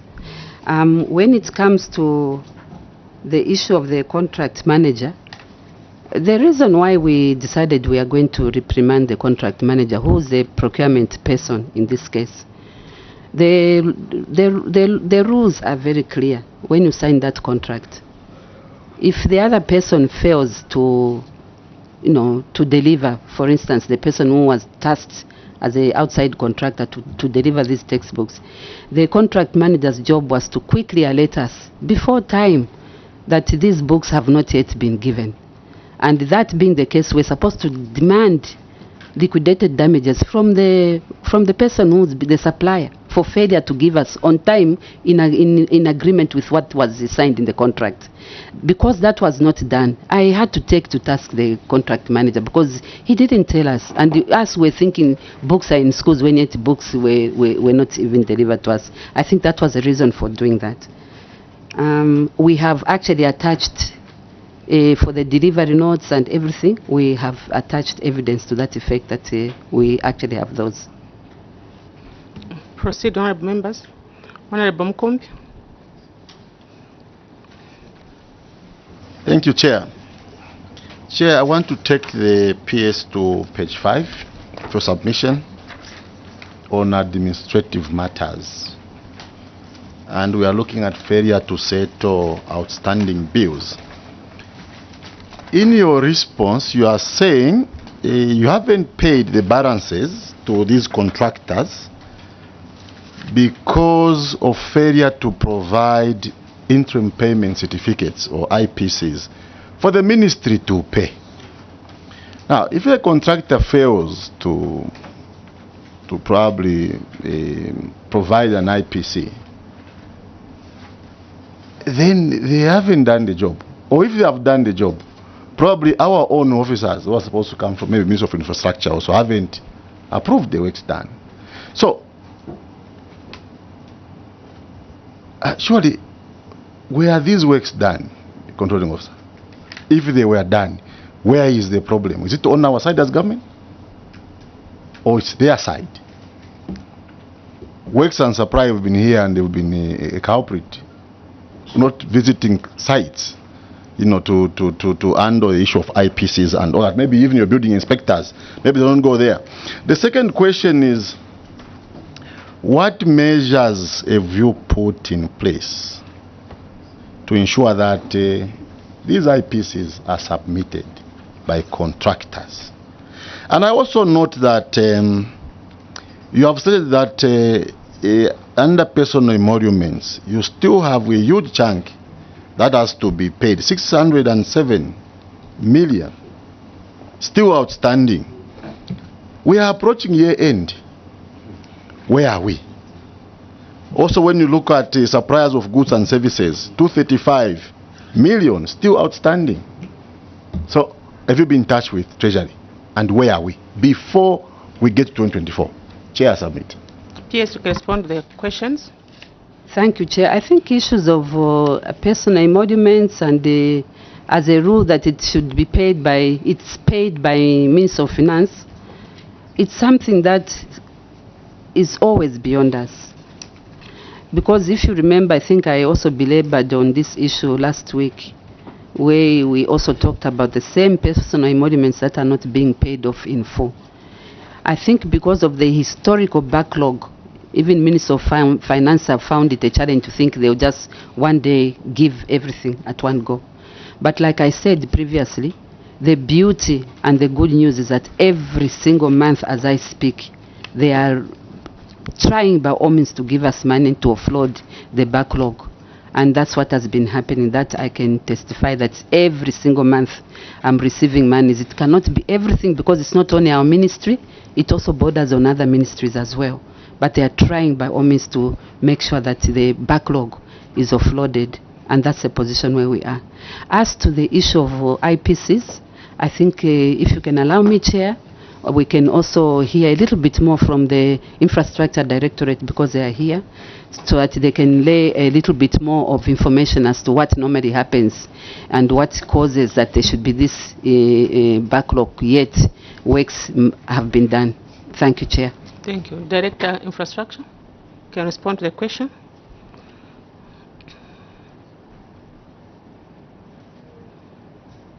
Thank you, Chair. Maybe the MP can repeat the question. Honorable Mukumbi, can you paraphrase your question? Thank you, Chair. In your response as a ministry from the controlling officer, you are saying the balance outstanding for contractors is because of failure to provide interim payment certificates or IPCs for the ministry to pay. So where is the problem? Because I believe that every contractor that has finished a particular assignment or a milestone would definitely want these IPCs signed and done and then submitted to the ministry. So have these works been done? If they have been done, where is the problem? Why are they not submitting IPCs to the ministry? And what measures have you put in place so that contractors can hasten up or quicken up the pace of, providing IPCs for the ministry to pay, other than having this 9 million still outstanding today because of IPCs? Chair, submit. Director, Infrastructure. Thank you, Chair. I think the reason why the contractors are not bringing in the IPCs is because we're doing price adjustment. Price adjustment? Yes. How? Contractors have demobilized, they're not working. So we have gone into some negotiations with them. Honorable Mfalari. Now we are getting confused, and now probably even more. Now this 9 million which is outstanding, which you are saying contractors are demobilizing, why do you want to pay the contractors after demobilized and are not on site? If this is the case, and you are saying in one breath you are saying they have demobilized, they are not on site, meaning they are not on site. Secondly, you are saying they are negotiating. Negotiating with who? If they are negotiating with you. Director, Infrastructure, you don't respond to the MP, not until I tell you. I think we have a challenge here, Chair.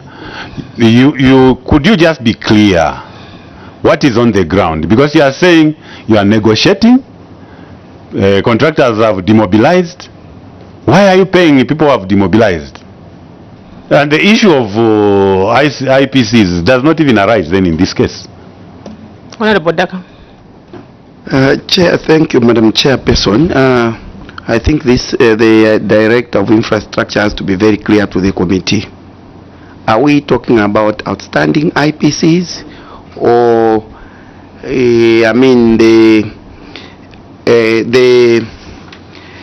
the IPCs that actually will be generated from outstanding works? There are two different things, because you cannot talk about price adjustments on works that have already been done. the price adjustment only applies to the outstanding works because it's presumed that due to passage of time, the cost has changed. For those undone works, that's when you can talk about negotiation, because you have to be very clear. The failure to pay because of lack of IPC, is it for undone works or the works have been done? We have to be clear on that one. That's when you can probe properly. I submit, Madam. PS, you have something? Yes, Chair. I think I'll allow Director of Finance. There are various issues that are surrounding the issues of IPCs here. For those IPCs which were outstanding, in fact, historically, there were IPCs that were outstanding. We paid every single one of them because we were the ones owing the contract. And we had the duty to make sure we pay. And they were waiting anxiously. Some even had used their monies at one time. They were waiting anxiously that when the ministry has money, they'll pay us. And we'll be able to now continue with the works. And they did that. We even negotiated. They went back. But as for this one, I think let me allow Director of Finance, because he knows as to what we did after some of the payments, especially on the outstanding IPCs took place. Thank you, Director Chair. of Finance, you can respond on behalf of the PS. Thank you, Chairperson.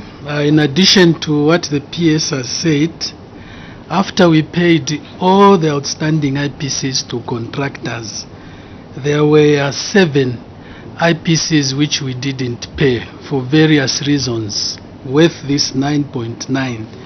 2 of them, worth 4 million, they were not signed by the former engineers. You may wish to know that the Director Infrastructure is new, and the engineers who were certifying that time are not in the office. So we rejected because of authenticity issues.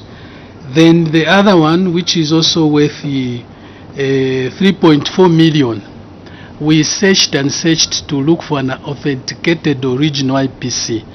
We have not found it, and we requested the contractor, if at all he has any record. He has failed to produce. Then the other one is 1 million. It is for interest. We refuse to pay. We said this IPC for interest will not pay, because the advice from Attorney General is not to pay interest. Then there is another one for 500,000. This one also, the files for each contract, the contractors, we have searched. We can't find it. So we have said until we find authentic records, that's when we can attend to this. The contractors have been informed and we have been waiting. The treasurer has been on the spot in releasing the funds. So this has been pushed to them to prove. Honorable Daka. Madam Chairperson, then with the explanation from the Director of Finance, the Director for Infrastructure has to withdraw her statement because she has misled the committee. She said that I think the committee is fully aware that the non-payment or non-honoring of this IPC, of these IPCs or these monies is because of lack of IPCs, and this lack of IPCs is due to the fact that they are negotiating price adjustments, which doesn't occur here because these are odd payments. Works were already done, and this cannot attract a price adjustment. I submit, Madam Chairperson. Director Infrastructure, can you withdraw statement for misleading this House? Thank you, Chair. I withdraw my statement that the outstanding payment is due to price adjustment, but it's not. Honorable Mfalali. Thank you, Chair. My question, therefore, to the controlling officer, through you to the... You came up with a figure of 53 million. And you were funded this 43 million. So where do you base, where are you getting this other side of the outstanding bills on contractors?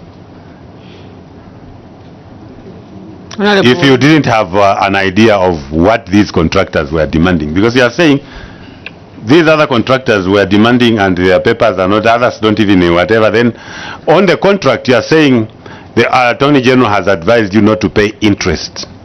Is that what the contract says, that the contract that you entered with that particular company, there is no clause that gives penalties or that gives interest to that contractor?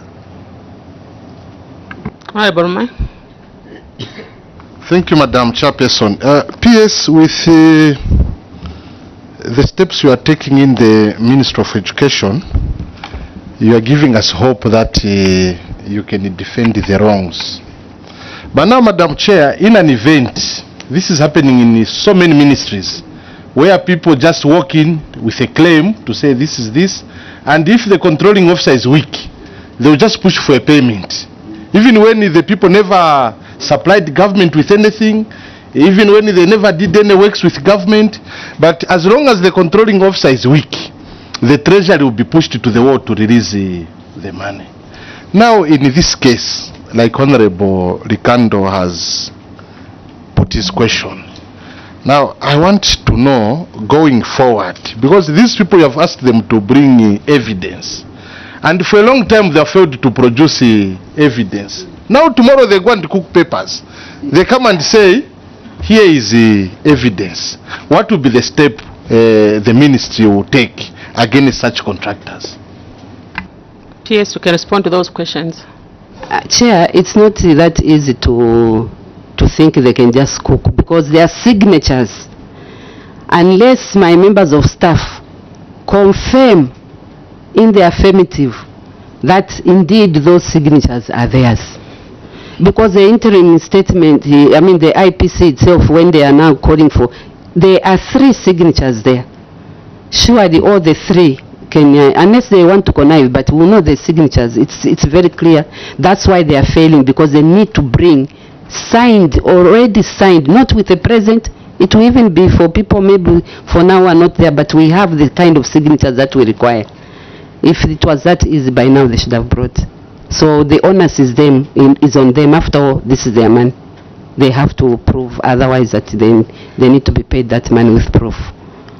So there I'm quite strict over, you can't just pay like that. The issue of interest, we have a battle over the issue of interest. Yes, in the contract it's there, but you also have to look at the historic of what has happened. When we look at the history of the contractors, at a certain point we remember they were paid interest, not in our time. They were paid interest. And the reason why Attorney General was refusing that we pay interest, again, if you compute, it becomes just too much for nothing. The only thing he agreed we can do was that because a lot of them claimed that a pocket of cement now and a pocket of cement at the time they arrived at those figures at inception is totally different, because over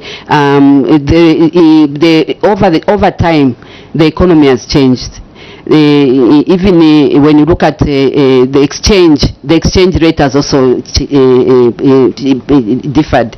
Now he has said we should just follow, because even if we do price adjustment, which is acceptable in that the economy and the kind of materials they are buying are completely contrary to what was there before. When you compute, we are not just computing, we are also following what the Act says. 25%, it cannot go beyond 25%. That's what we are following. But if they were to add interest, the thinking of Attorney General is that it's exorbitant. It will look as though it's a new contract altogether, and it's not justifiable. We've had to negotiate with them, because they're also human beings. We've sat down with them to tell them, look, at that time this is the interest you were claiming. It was high. How can you now start asking for more interest? We've also looked at the remainder of works to justify that really what is required here is just price adjustment. And they've agreed. They have agreed to that. Honorable Falari. The mic. Switch off the mic. PS, what you have explained after I ask for interest, Chair, is what what was the director or the assistant director was saying, that they are to renegotiate or they are renegotiating. So we are back to the same, because when we talk of interest, My question when I ask you to say, why are you refusing to pay interest? Is it not provided for in the contract? You are saying it's provided for. If it's provided for and it was signed by your ministry, you take over the responsibility to negotiate the interest, not the price adjustment, no. To renegotiate or to negotiate the interest on the contract. If there is a period of time that has lapsed which is longer, that's what you negotiate. Say, no, we cannot. Look at the space, the period of time. But when you now started saying you are actually negotiating price adjustment, then we are back to what the deputy director was saying, that there are actually negotiations that are going on this 9 million to be paid. But the issue is there are adjustments that should happen. Meaning they are running contracts that are on this 9 million, which are supposed to be paid to the contractors on site, but the contractors are pushing for price adjustment, which he says is 25%, which we agree. So now, I don't know, because what the Director of Finance was talking about and what contracts are is what is, I don't know. Director of Finance, maybe you can help through the PS. Thank you, Chairperson, through the PS. The matter which is being negotiated is for the outstanding works on the various sites in relation to the overall contract sum. So that's what the negotiating team is looking at. Concerning the interest which was submitted, yes, as the controlling officers indicated, the contract does include the issue of interest, but this matter was submitted for guidance through the Attorney General's chambers. We were advised that focus on the works done and the claims that the contractor submitted. I submit, Chairperson. Thank you. Proceed, Honorable Farali. Go to question 5.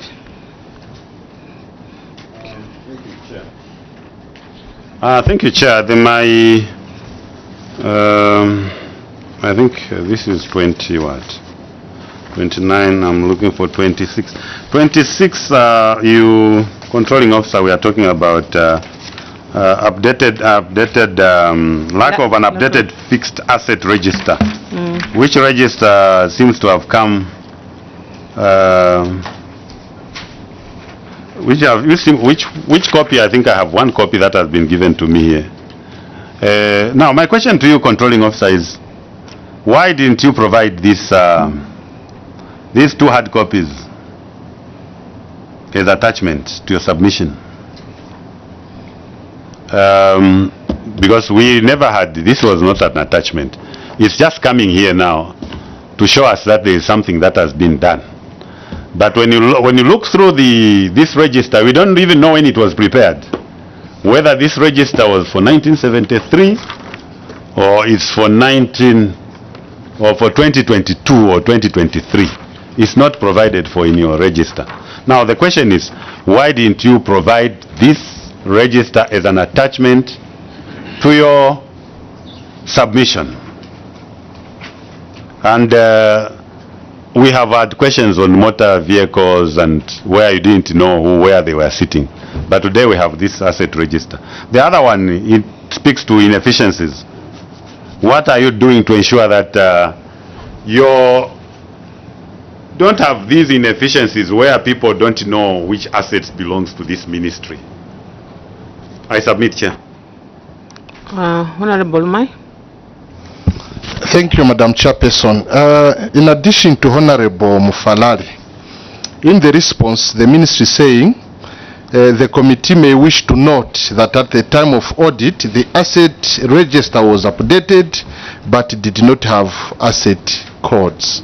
So what I wanted to understand, is it possible you can update your register and forget the codes? PS, we have 3 questions. Chair, thank you so much. I'll just answer on a preliminary and then I'll transfer to Director of Finance because this is his area. At the time the auditors were on site, I think there was work in progress. We hadn't completed that document as yet, to a point where you can't just submit half of the issues that they want. They wanted everything to see that the register is updated to its conclusiveness of what the assets stand in the ministry. So that time it was work in progress, but however, this has been completed as now at the stage where we are. However, I'll also ask Director of Finance to add on a few things, especially on the coding and the rest. Thank you, Chair. Director of Finance, you can help the press. Thank you, Chairperson. First of all, even if you have guided us not to regret, but what can I do if it points to inefficiency? I feel disappointed as Director of Finance because the matter before you is a clerical issue which we should have been on top of things. As the PSC indicated, at the preliminary stage of this query, it was work in progress up to the time of the management letter. And the asset codes, we had to call the people from plant equipment, from Ministry of Communication and Transport, to come and code all these assets which were bought last year. After they gave them the number, then we had to now update the register. But that time, the auditors had already gone. So I take responsibility. It's a clerical matter, which we are supposed to be active as the departments who are buying these assets, that we call this right institution to code them so that quickly as finance department we are also updating. What we are also, we have a module in IFMIS. When we are buying the assets, a movable asset, we are first of all creating it before we send it to procurement to generate an LPO. That's the way forward we are looking at. I submit with embarrassment, Madam Chairperson. Thank you. Honorable Mfalad. Thank you, Chair. Chair, even if they are saying they have an updated register, this register is not fully updated. In other instances, you don't know when you acquired some of these properties and you have left them. Why are you failing to update it fully so that we can know the year some of these products, their equipment were acquired? We look at the way they are being maintained, the maintenance record, and see why if something was bought in 2022, why should you say it's in bad shape? Or so I think the full update is not actually here. Director of Finance, through the PS, your register is not up to date. Chairperson, I apologize. I'm sorry.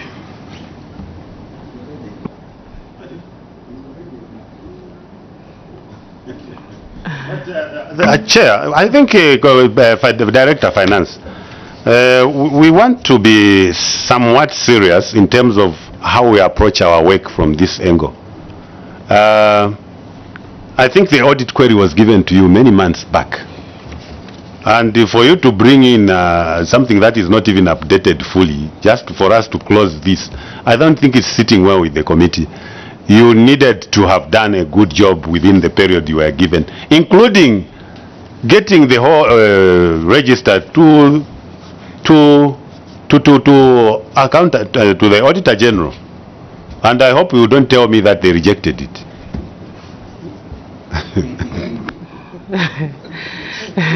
Okay, thanks so much. We go to question 6 on infrastructure development, rehabilitation of brown off roofs. Honorable Ma, you can ask this question. Okay, let me ask it. In your submission, PS, you said that you indicated that the term of audit at Impasha had improvised the goods issued vouchers by using hardcover books for goods worth 548,323, and that the school has since updated the GIV. You also submitted that Nachipoma, Mukuyu, Chisonje, Chiwiza, and Chimanya have since updated the GIVs. The question is, did it have to take the auditors to come to the schools for the ministry to update GIVs after goods were issued by stores in 2022? And then the second question is, what mechanism has you put in your ministry for such an occurrence not to occur in future? So you can respond to the two questions. Thank you, Chair. Honorable Mwamba. Thank you, Chair. May I also just add to the infrastructure development on blown-off roofs? So there was an allocation of 7,670,000, which is for 31 schools. The 31 schools each is taking up, on average, 247,448. Then if you look at the 6 that do not have proper documentation, the 1,007,000, it's an amount of 167,856 on average. CDF mostly is also working, the DMMU component is also trying to cater for blown-off roofs. How is the synergy between the ministry and the council when it comes to blown-off roofs? Because we'll probably find we are doing one and the same thing. Monies are being released from your end. CDF has done it, so this money is being kept somewhere. So how are you synergizing between CDF funds and ministry funds to cater for blown-off roofs? I submit. Thank you. PS, you can respond to the 3 questions. So much, Chairperson. The one for the GIVs, I think, let me give a scenario. In the outskirts, when that, it's a formal, what you call it, a book, a formal hardcover booklet where they are supposed to receipt all this, and it's controlled by Minister of Finance, is it? By Minister of Finance. Now, when that book runs out, you cannot, according to what the audit was, you cannot just use any other to update that. But what these schools did is that they improvised. Rather than, because they had run out of that formal booklet, they improvised and put the same information on a template that was a replica of that, just to make sure that they are held accountable. So they'll wait until that is provided at a certain stage. So instead of waiting, they did that, and but it could not be accepted because it's not a formal kind of booklet that is required by the ministry, by the Minister of, is it Minister of Finance? Auditor General. So they couldn't accept that. But I think what you should see is that they made an effort. Instead of abandoning to do what they are supposed to do, notwithstanding that they had run out of that document because it comes from source which is the Minister of Finance, they still improvised the replica and updated it to that. But of course it was not accepted, and we understand that. So what we have done is we engaged the Ministry of Finance to make sure that that was provided. But not that they failed to do anything. They did on an improvised one because they had run out of such kind of a booklet. But of course it could not be accepted. So in future, maybe perhaps what we should do is, before time, it's just that some schools are in the outskirts. By the time they are going to tell us they've run out, auditors would have already pounced, and maybe that's when now we realize they've run out. So maybe we need to devise a way in which we've advised them beforehand, when there's still time, they should be able to advise us at such kind of a form they've run out of it. When it comes to the issue of blown-off roofs, we have actually sat CDF itself with Minister of Local Government. We are aware that they do that, but mostly we have also done that with the disaster management.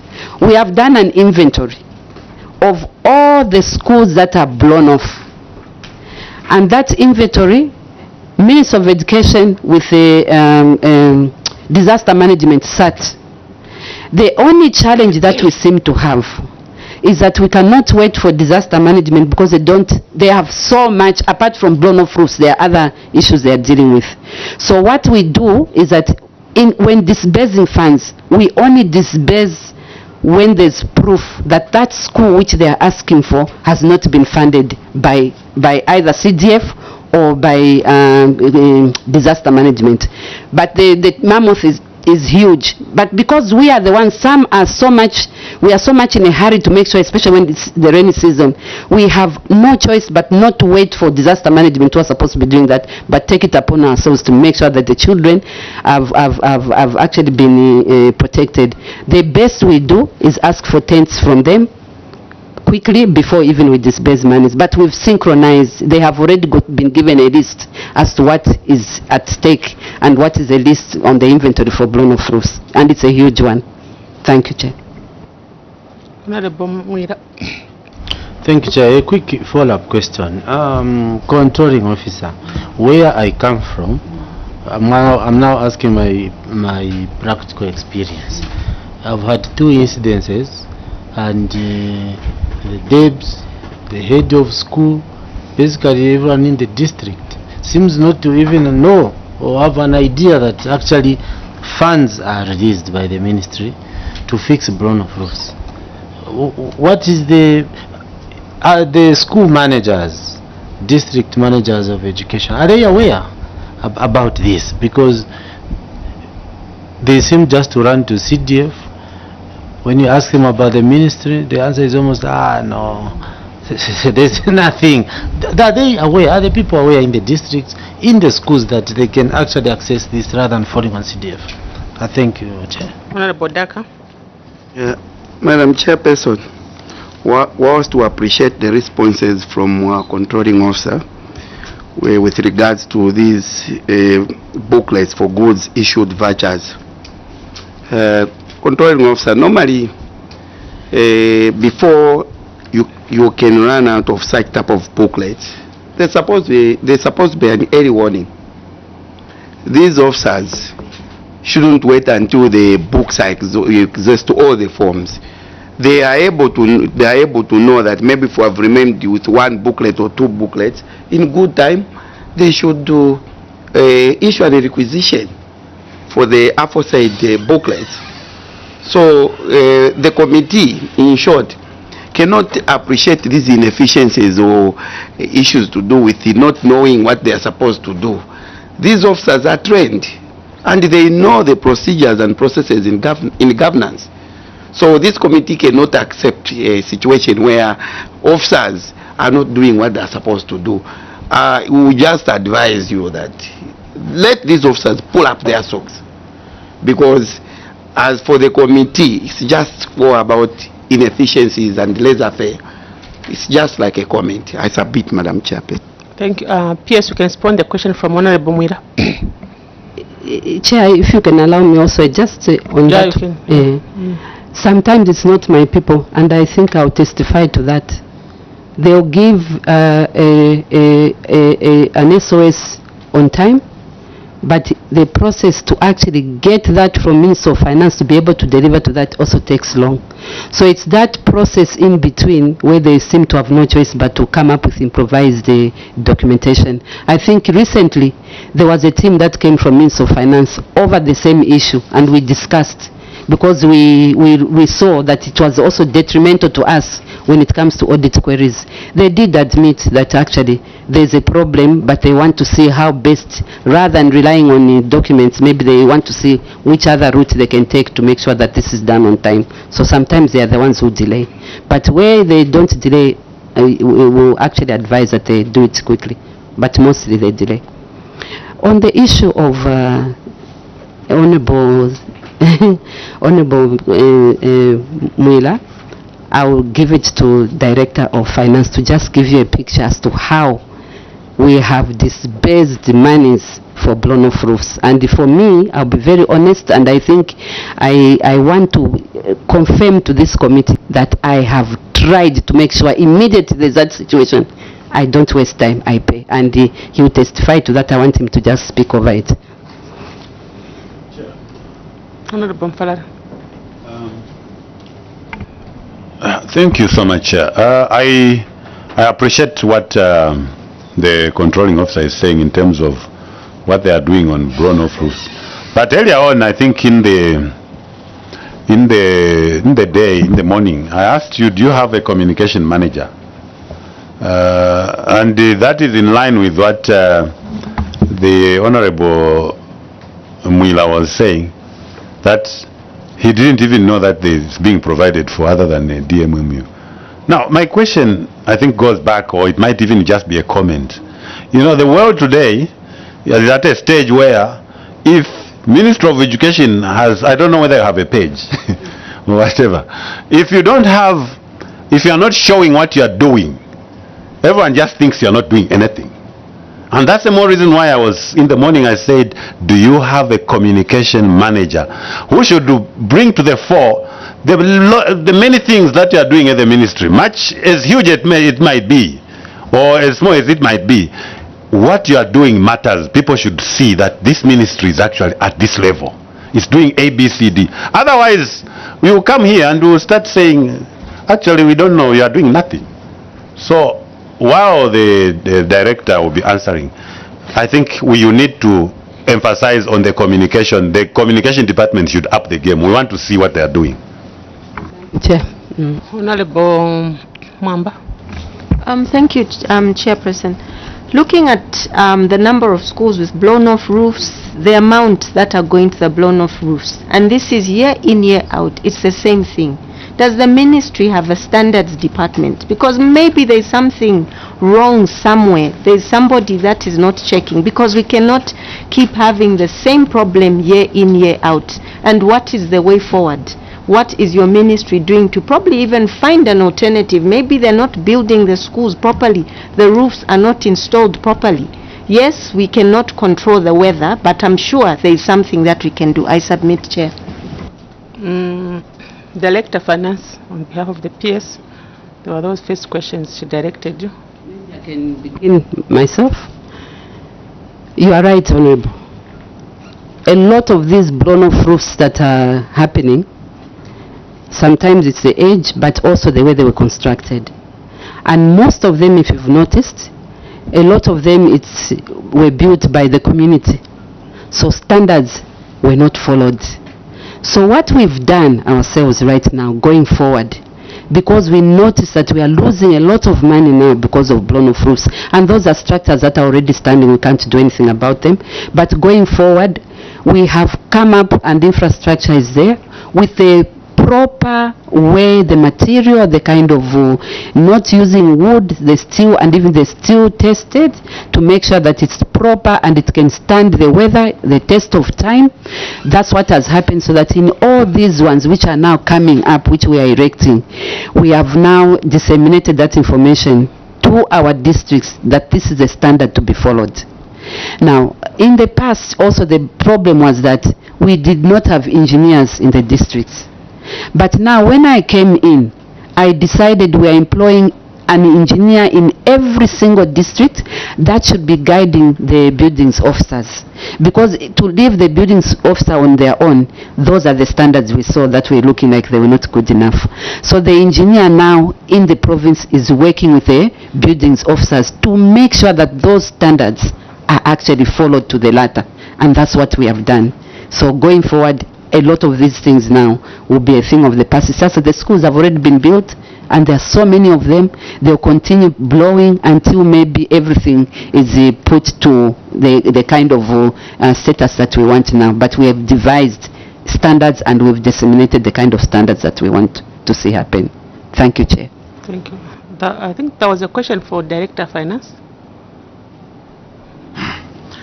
Thank you, Chairperson. I wish to report that in the 2022 budget, we disbursed about 50 million into provinces to repair the blown-off roofs. And this year, we sent a circular to all our provincial offices, and we even advised them, tell us, including those schools which are poor and mad, so that we know and we disburse the funds. So in terms of districts knowing about availability of the funds, they are aware. We have also shared our budgets to all the provinces. The senior planners, they have our budget. They know where money is sitting and for the purpose. I submit, Chairperson. Thank you. Honorable Farad. Chair, I think the emphasis, Director, through the controlling office, is on you indicating To the public, because even when the ministry or the provinces are sitting with your money, I think the emphasis or what I'm trying to put to you is, even when you have given the money and we see a classroom being done, sometimes we might not know that it's your ministry that is doing the work. That's why we are emphasizing, from our end, we are emphasizing the issue of you communicating, not only to the officials in government, but the public, to know that you are doing something. But further, Chair, much as we appreciate engineers and which are being given to do the right work, I think the missing link in the structures that they blow off is the environment. You have not created, or people are not creating an environment. I think controlling officer, there must be a deliberate indication to those who are putting schools. You put a school in the plain, definitely, no matter how good the engineer will be, it will blow. Because the wind will come and it will take it off. But if there are trees around, creating an environment, definitely the roof, no matter to some extent, even if it's weak, the wind will go the other way because of what you are shielding it with. That was guidance. Yeah. So we proceed. Honorable Lumai, question number 7. Thank you, Madam Chairperson. Madam Chairperson, I believe this is the last question on reevaluation of benefits. Yeah, paragraph 26. PS, the committee is at pains.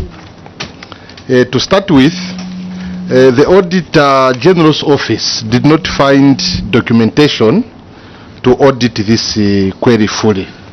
Madam Chairperson, an officer who I don't believe that this officer exists. He was supposed to be paid 77,929 as a gratuity. This is an expatriate teacher. And now, this person, according to the report, 25 years down the line, he or she comes to say my gratuity must be calculated at Zambia by Zambia Statistics Agency instead of PSMD, and his gratuity is moved from 77,929 to 986,739. So to start with PS, is this officer there? That is number 1 question. Number 2 question, PS.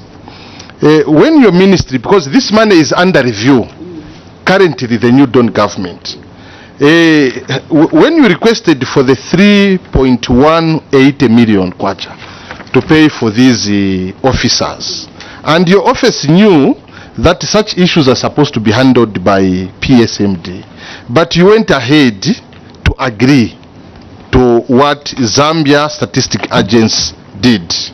And now, Madam Chair, number 3, I want the PS to tell this committee why this documentation was not provided to auditors, so that even as we are seated here, we can agree that indeed this person exists, and this money went to a human being who worked for this money. I submit, Madam Chairperson. Thank you, Honorable. PS, you can respond to the 3 questions. Thank you, Chairperson. I think the position, maybe if I can lay it on the table, it's as follows. It's an expatriate who now needed to be paid. Over years, he was never paid. That expatriate existed. Now, at the time of audit, when the auditors came, they found that the way the money was paid was not the amount that he was seeking for, but he was seeking for the fact that I've been disadvantaged for all these years. I want my money and you cannot pay me 77,000 because many years have passed. So what happened at that time, I'm speaking because I'm at what happened at that time, the ministry, they didn't know issues about PSMD. They thought it was if it's calculation, rather than because he was insisting he can take the ministry to court. So the ministry thought rather than this matter maybe thinking it can go to court, which can even be more detrimental, can we ask who can calculate and translate that 77,000, what it means now after all those 20-something years? So they thought that perhaps the best was the statistical office. That's what they thought, because they thought they were the interpreters of such kind of figures. Now, when that was done, and there's record to show how they did it and responded that that amount translates into so much after so many years, the record is there. When the auditors came, they said the question they have, they are saying that that statistical office had no mandate to calculate that. In fact, they did not even guide us that it should be PSMD. It's us now who are saying, if it's not central statistics, what do we call it? Zamstat. If it's not Zamstat, who then should have done that kind of calculation?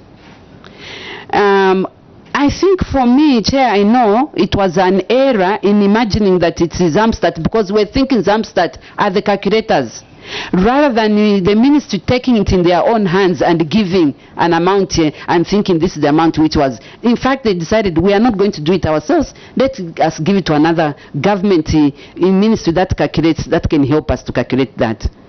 But PSMD came in now. That's when we are being told that it should be PSMD, maybe that should have calculated.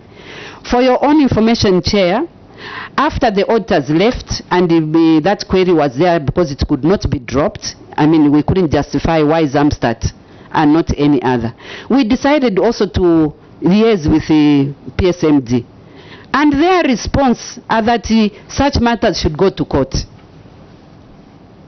So we are also, we didn't know, we are at pains to understand how it can be done, because there are also other similar cases that are similar to this. So if it's going to court, we don't know whether really that's a way to go, or the way the ministry maybe decided to call another ministry to calculate, because I think court can actually be extremely detrimental. So because we have those cases. As to the existence, yes, this person existed and he was paid. Every record is there. Thank you, Chair. Honorable Mai.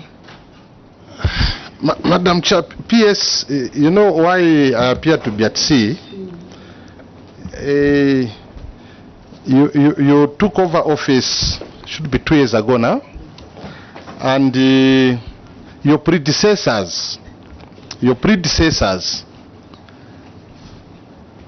at least you could have found a record regarding this officer. Why I'm at pains to agree? It is 25 years, Madam Chairperson. Now this officer just comes in to say, no, me, my gratuity must be reevaluated. And then he or she may be working with your officers within the ministry, because it's not you but him working with your officers. They go to Zambia Statistic Agency, and from 77,000, he or she is now given 986,000 kwacha. Now, what this committee wants to know, you to provide information, why for 25 years this person who you believe exists, why 25 years he didn't get his money, being an expatriate, because expatriates, they give attention, governments pay attention more to expatriates. So after 25 years this expatriate is not paid, and now you come and give him 986, and you are saying that your ministry thought if you take the ministry to court, then the ministry will lose out. So, and the auditors now, at the time of audit, there was no evidence availed for audit to indicate why the ministry delayed to pay the gratuity for the 25 years. So here, because there was no documentation, and this was a clear case, because they were supposed to have a file somewhere. So why was there no documentation regarding this matter? PS, can respond to the question. Chair, I'll transfer it to Director of Finance. Director of Finance. Thank you, Chairperson and the PS, for the opportunity. I wish to state from the onset that these were multiple contracts which this expatriate teacher was claiming for. And I also wish to state that the 77,000 kwacha was the claims put together for the period that the expatriate teacher was working and qualifying for the claims. I also further wish to state that the approval to pay gratuity to expatriate teachers is sanctioned by PSMD, and those approvals are available in the file. I also wish to state that the auditors requested for personal files of these expatriate teachers, and they were given. I also wish to state that the mistake that the people made at that time is to refer this claim of the current values to CSO instead of the PSMD. We submit that the people at that time made this error. So the PS and ourselves who came in the ministry in paying this expatriate, it was on the basis of the reevaluation which was done by, as the PS indicated, a body that we believed as the mandate to give the current values of an amount that has stayed not paid for a period of time. In terms of does this person exist, our belief, all of us, is this person exists. The children were, she's an old lady, a Ukrainian old lady, Madam Antonina Namakando.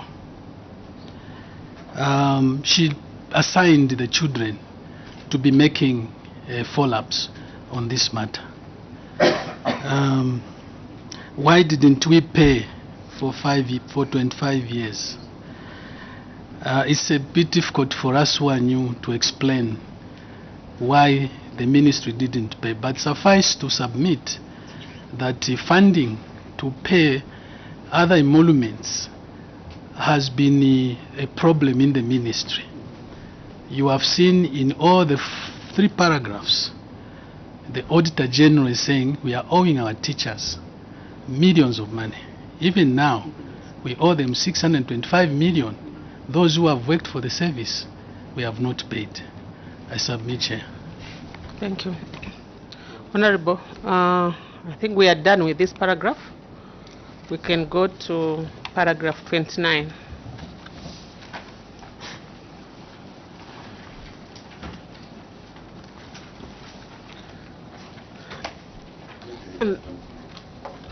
Sorry? There are just 3 questions. Just 3 important 3 questions. Honorable Mwila, budget and funding. Thank you, Chair. Yeah, paragraph 29. Budget, funding and expenditure. I think we've gotten the background about the delay in the approval of the annual work plan, and also the change in scope for the schools yet to be constructed under ZIP, and that the World Bank requested that you hold all the activities until the reallocation of funding was done. So what is the status now of these 120 schools under ZIP being done in funded by the World Bank? What is the status now? Where do we stand? Thank you, Chair. PS. Thank you, Chair.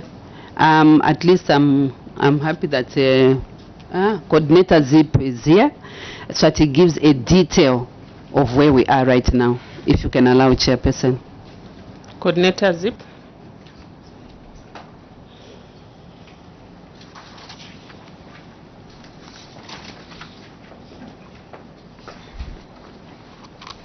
Right, members, you can pair the questions. Also, you can go to failure to distribute complaint forms. You can put the questions together. So that we move. Honorable Daka. Yeah, thank you, Madam Chairperson. Failure to distribute complaint forms. School-related gender-based violence strategy. Madam Chairperson, we have 3,500 copies of the same copies, despite the fact that the contractor supplied these forms in full, but these forms were kept in the main stores for a period of 2 years. Now, the committee would want to find out from the controlling officer why it had to take the Office of the Auditor General to conduct an audit for the project, for them to develop what is called a roadmap to establish a mechanism to deliver the forms to the schools, when in fact these forms were delivered 2 years ago, just there being kept in the main stores. Then the second question on the same is, in the absence of the forms, what measures have you put in place to ensure that the ministry is to receive the SRGBV complaints from the school for the past 2 years? What is it that you had put in place in the absence of these forms? In the last 2 years, they were kept in the store, in the main stores. The third is, why did the ministry procure complaint forms when it was aware that it did not have the staff to distribute them? I submit, Madam Chairperson. Okay, so before you come in, PS, let the ZIP director respond to the first question.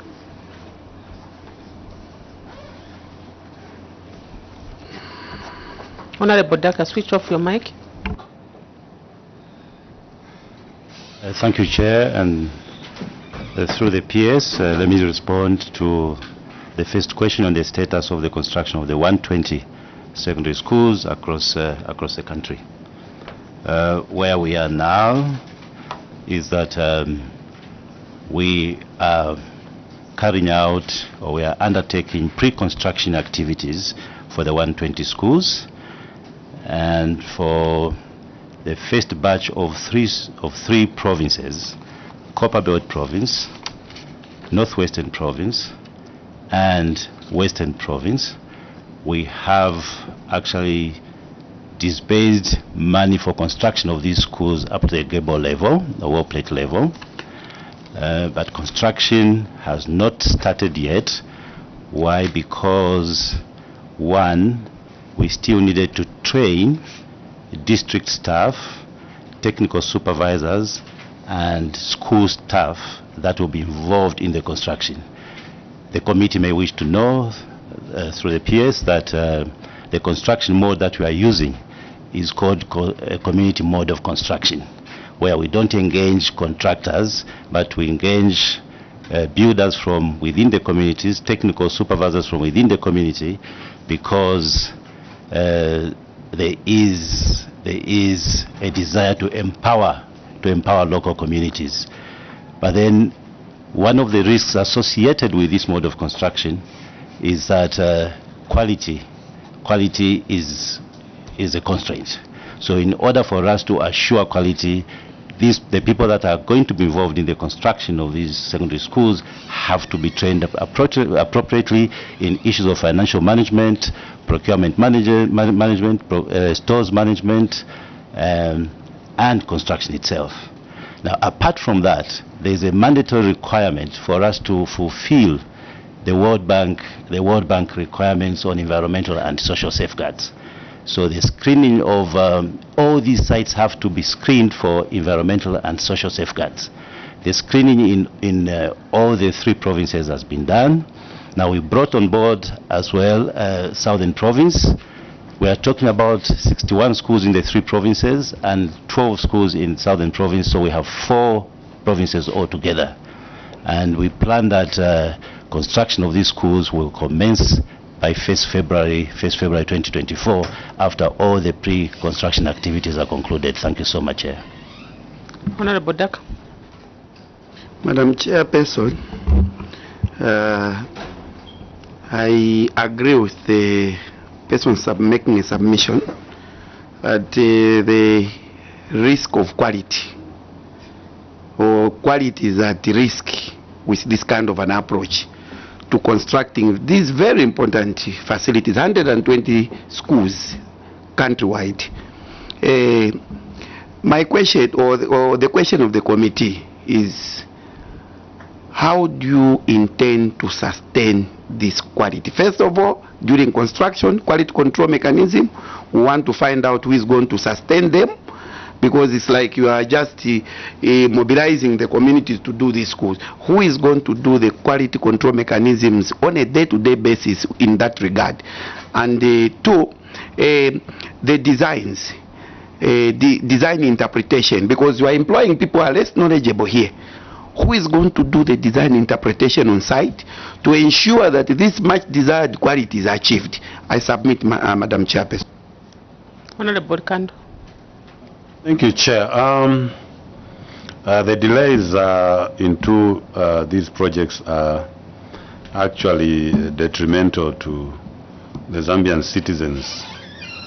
Much has been said, I think, by the Honorable when he talks about the interpretation, which is more of a detailed understanding of the drawings. But have you taken interest with the police directive under CDF, where we have several bricklayers that are being trained now in villages, for you to enhance this project? Because you have a government that is training more. Actually, it's the government at the moment, in terms of artisans that are being trained in bricklaying, plumbing, and other works, is actually compensating your project to some extent, because you have these trained people that are already being trained on almost yearly basis. Have you tried to tap into that area so that you could pick some of those people to help you implement this project? Zips, can you respond to the questions? Thank you, Chair. Maybe let me start with the issue of supervision. In terms of supervision of these projects, what we are putting in place is a supervision plan. Now, that supervision plan will involve building officers at the district level to supervise this on a regular basis. But at the community level itself, we're engaging technical supervisors. Yes, they might be from these communities, but they have trade qualifications for them to be able to supervise these projects effectively. All right, and these are engaged by the respective districts with a backup from the province. All right, so in terms of technical interpretation of designs, this is part of the training that is taking place, and they advise that the technical supervisors should not make any changes to the technical designs. They have to do that under the, it's only the supervisors, building officers at district level that will have to help them to do that. Now, at provincial level, we do have resident engineers, whom the PS mentioned earlier, that we now have regional engineers in every province. These regional engineers are working with senior building officers who are also at provincial level. They are part of that supervision plan. But apart from that, there is also one of the challenges that the building officers at the district level and provincial levels was that they did not have adequate transport for them to carry out their supervision roles. And so we are buying motorcycles for building officers at the district level for them to be able to regularly visit these project sites. And then at provincial level, we are buying every province a motor vehicle that will enable the regional engineers and senior building officers to visit these project sites at regular intervals. Thank you so much. On the issue of use of CDF, the artisans that will be engaged by the project implementation committees, these are also part of they are part of the implementing structure. They are also involved in supervision, but they are not technical. They are not technical people. They comprise teachers and some community members. But then the PIC, the Project Implementation Committee, assisted by the technical supervisors, will engage the local artisans, and definitely they will tap into the available resource in those communities, including those artisans that have been trained through CDF. Yes, the delays in in the construction of these structures is worrying, and we realize that these delays will delay. I mean, the construction of the structures themselves. The construction of the structures themselves are not the end in themselves.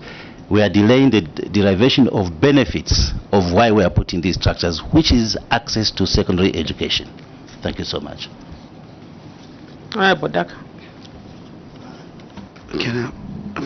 Thank you, Madam Chairperson. What is the position again?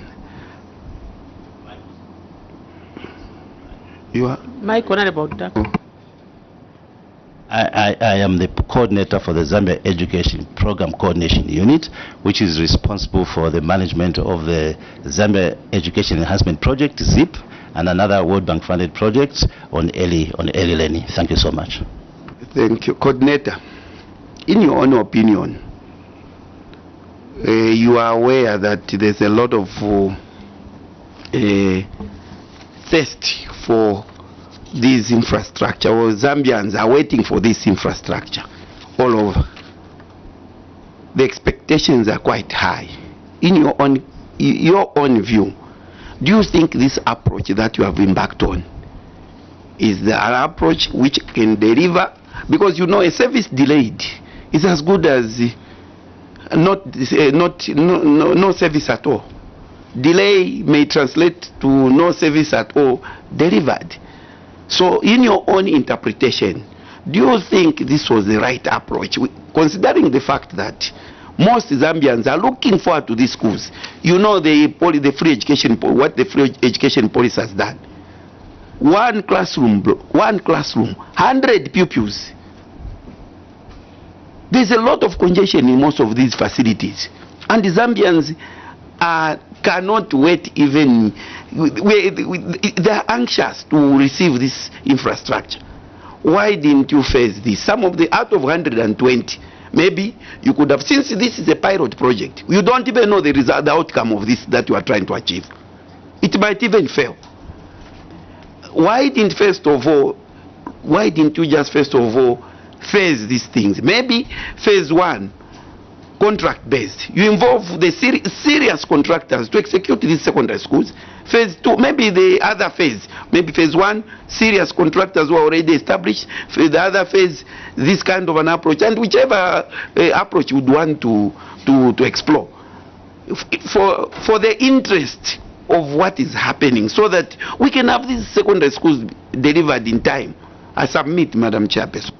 Maybe through the PS, what is the status of the 120 schools as we are talking now? Oh, that's exactly what he was explaining. But I wanted to add and reassure the honorable members that this thing is going to work. You remember, we have already delivered 85 schools, World Bank schools, which were done same mode. And if you go around, you compare even some of these World Bank schools, the way they've been made, they are very good. What just is required is supervision. They've been delivered very well and very classy, very strong. I don't doubt that it will be done for as long as we direct our minds to supervision religiously. And I think that's why we even asked World Bank to make sure that they provide vehicles, they provide motorcycles, so that we don't have an excuse for that. Maybe PS now you can respond to the questions which was Honorable Duck. Yeah. 4. Okay. So we can go to the next question. Honorable Mwamba. Failure to utilize textbooks. Thank you so much, Chairperson.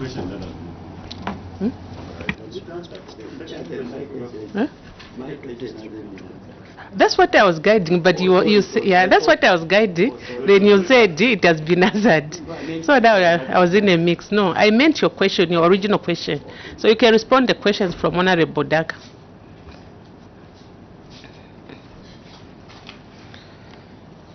Yeah, I want to speak through. I've even forgotten what Honorable Daka does. Honorable, sorry.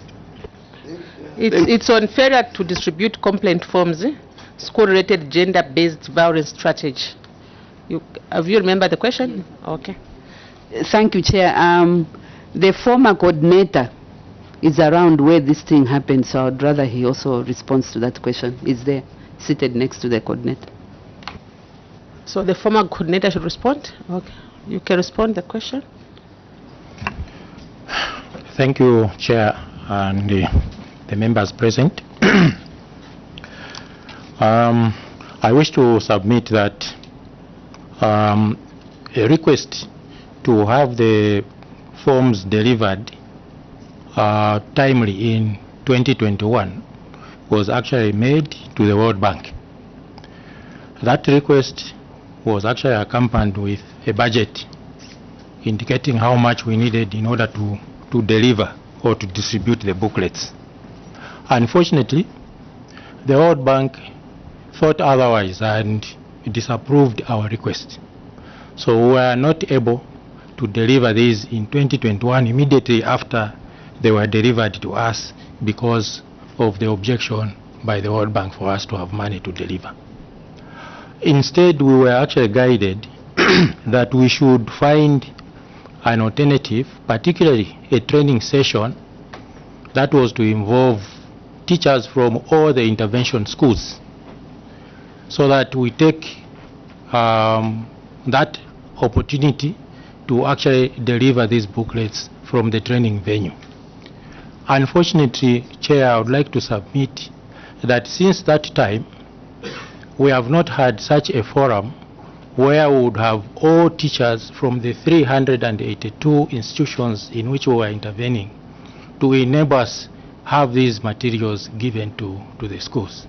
And this is why we have now come up with an alternative plan, which is actually stated in the response that we submitted, that we will now have to look at whoever is going to undertake whatever activity in all our intervention schools should be tasked with this extra responsibility of carrying some of these booklets so that they are delivered to the intervention or targeted schools. I submit. Any follow-up question? Honorable Mfarali. What is the answer here? You are saying coordinator or former coordinator. The response that we have here is attributed to inadequate staff. But you are now saying that you had a dispute with the cooperating partner in terms of how you were to go about. So it's nothing to do with the inadequate staff, in other words. So the issue is, here we are being told inadequate staff. But you are now saying there was a dispute between you and your partners, that's World Bank, who are supposed to help here. So which one is which? So there we have two responses, the one from the PS and the one from the former coordinator. So which one is the right position? PS? He can still clarify on that. I know he has a position which he can state to us. Former coordinator. Thank you, Chair. Thank you so much. Our proposal to the World Bank was designed in such a way that we wanted to use the staff from the ministry's procurement and supplies unit, because we did not have a designated staff within the project who was actually in charge of GBV issues. So that is where now that phrase indicating that we were short of staff comes in. We did not have a designated officer at the project dealing with GBV issues. We were actually relying on the assistant project coordinator at that time, who was given an extra responsibility of just taking care of issues to do with GBV that came forth. So in the budget Chair, we had actually included officers from the procurement and supplies unit who were supposed to undertake this task for us. That's how that submission was actually made.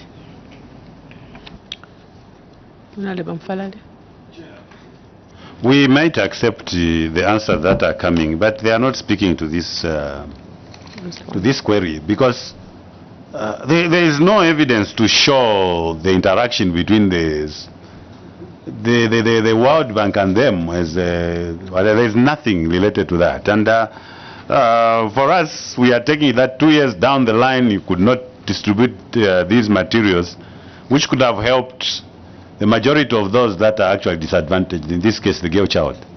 So when I think when you are responding to queries, like, I think it's better you put in what you did. Then it can satisfy the Auditor General, and maybe this could have been dropped. But now you come, even in the submission, there is no evidence to show the efforts that you are making, or the interaction that was between the coordinator and the World Bank, or even to indicate that you didn't have staff under the ministry, which staff should have been able to handle gender issues or gender-related violence, gender-based violence issues. There is nothing. Maybe we just proceed, Chair. Proceed. Or recommend. Honorable Mwamba, failure to utilize textbooks. Thank you very much, Chairperson. In 2019, the ministry signed a contract with a named company to provide consultancy services to develop a project management information system for ZIP at a contract sum of $2,310,000, which translated into $158,000 plus. And the completion was supposed to have been in 45 working days. The consultant has since been paid in full. May you, looking at table 2, the contract sum and the actual payments have a variance. So the payment amount was 282 instead of 158, with a variance of $124,000. In kwacha terms, a payment which translated into 4.9 million kwacha, when initially only 2.3 should have been paid. So there is, in kwacha terms, there is a variance of 2.6 million. By July 2013, the distribution tracking system was not being utilized despite being incorporated. My other question is that what has caused the ministry to delay the utilization of the textbook distribution and tracking system? And then also, why has it taken the ministry so long to equip the targeted schools with computers and laptops in order to utilize the system? And lastly, controlling officer, what is the roadmap set by the ministry for the system to become operational, looking at the exorbitant amounts of money that have already been spent on this system? I submit, Chairperson. Okay. PS, you can respond to those questions. Thank you, Chair. This question still goes to ZIP. They will be adequately be able to answer. ZIP, you can respond to the 3 questions.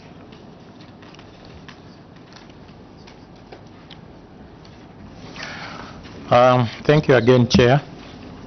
I wish to submit that the project had 2 contracts with Zytix, which was the consultant. The first contract, which was signed in 2019, I think going by the records, was for that consultant to develop a software which we called the Project Management Information System software.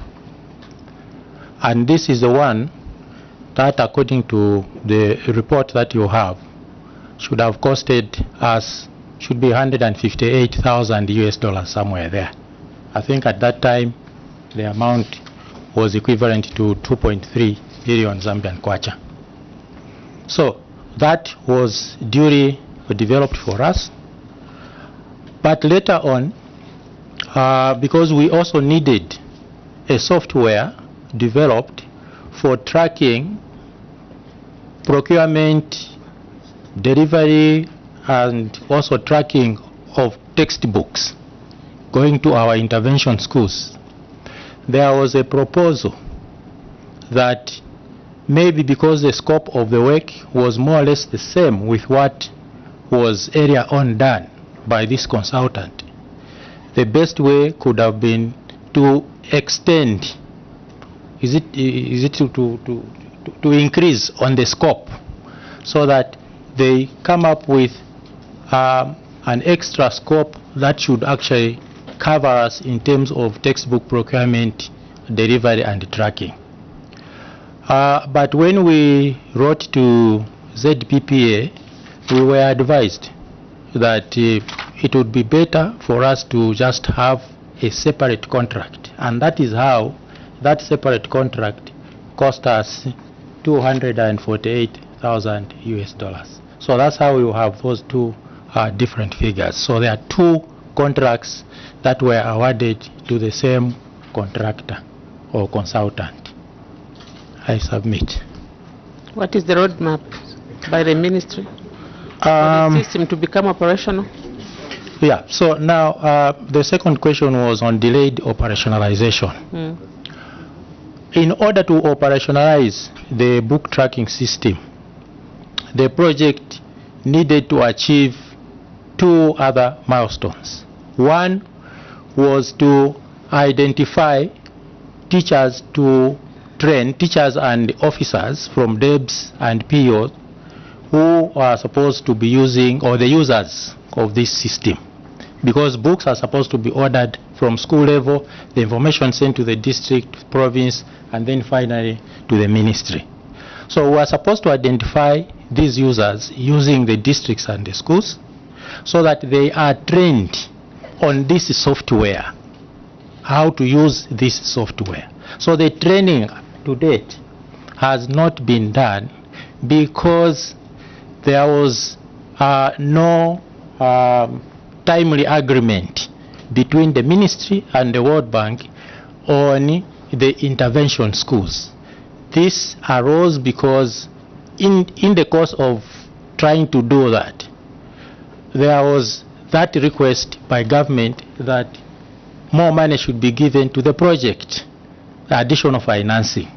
So the World Bank advised us that it's better that we wait until the negotiations for additional financing are concluded, so that we now take on board the increased or the additional number of schools in terms of the software users. So that is what made us not to go ahead with the training. To date, as I indicated, the training has not been done because the final agreement on the additional schools to the 382 was done, I think, in August this year. So that is yet to be done.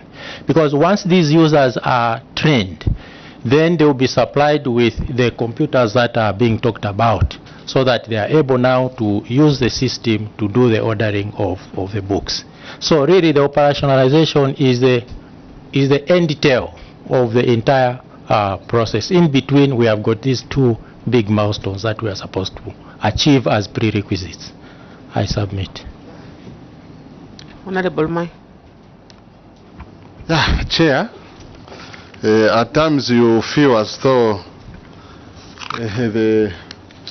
Zambia is turning around, because Madam Chairperson, there's no way the director submitting, being a citizen of this country, 2,310,505 US dollars, 158,158,145 US dollars is spent on a system and paid in full, and that system is not utilized. This is 2023, and the director is trying to defend that the end detail, World Bank. Director, what was in your mind? I'm sure you were there at the time you were approving this system. what did you intend to achieve for you not to utilize this system? Because the money share is too huge. Paid in full. Even before the system is utilized, the money is paid in full.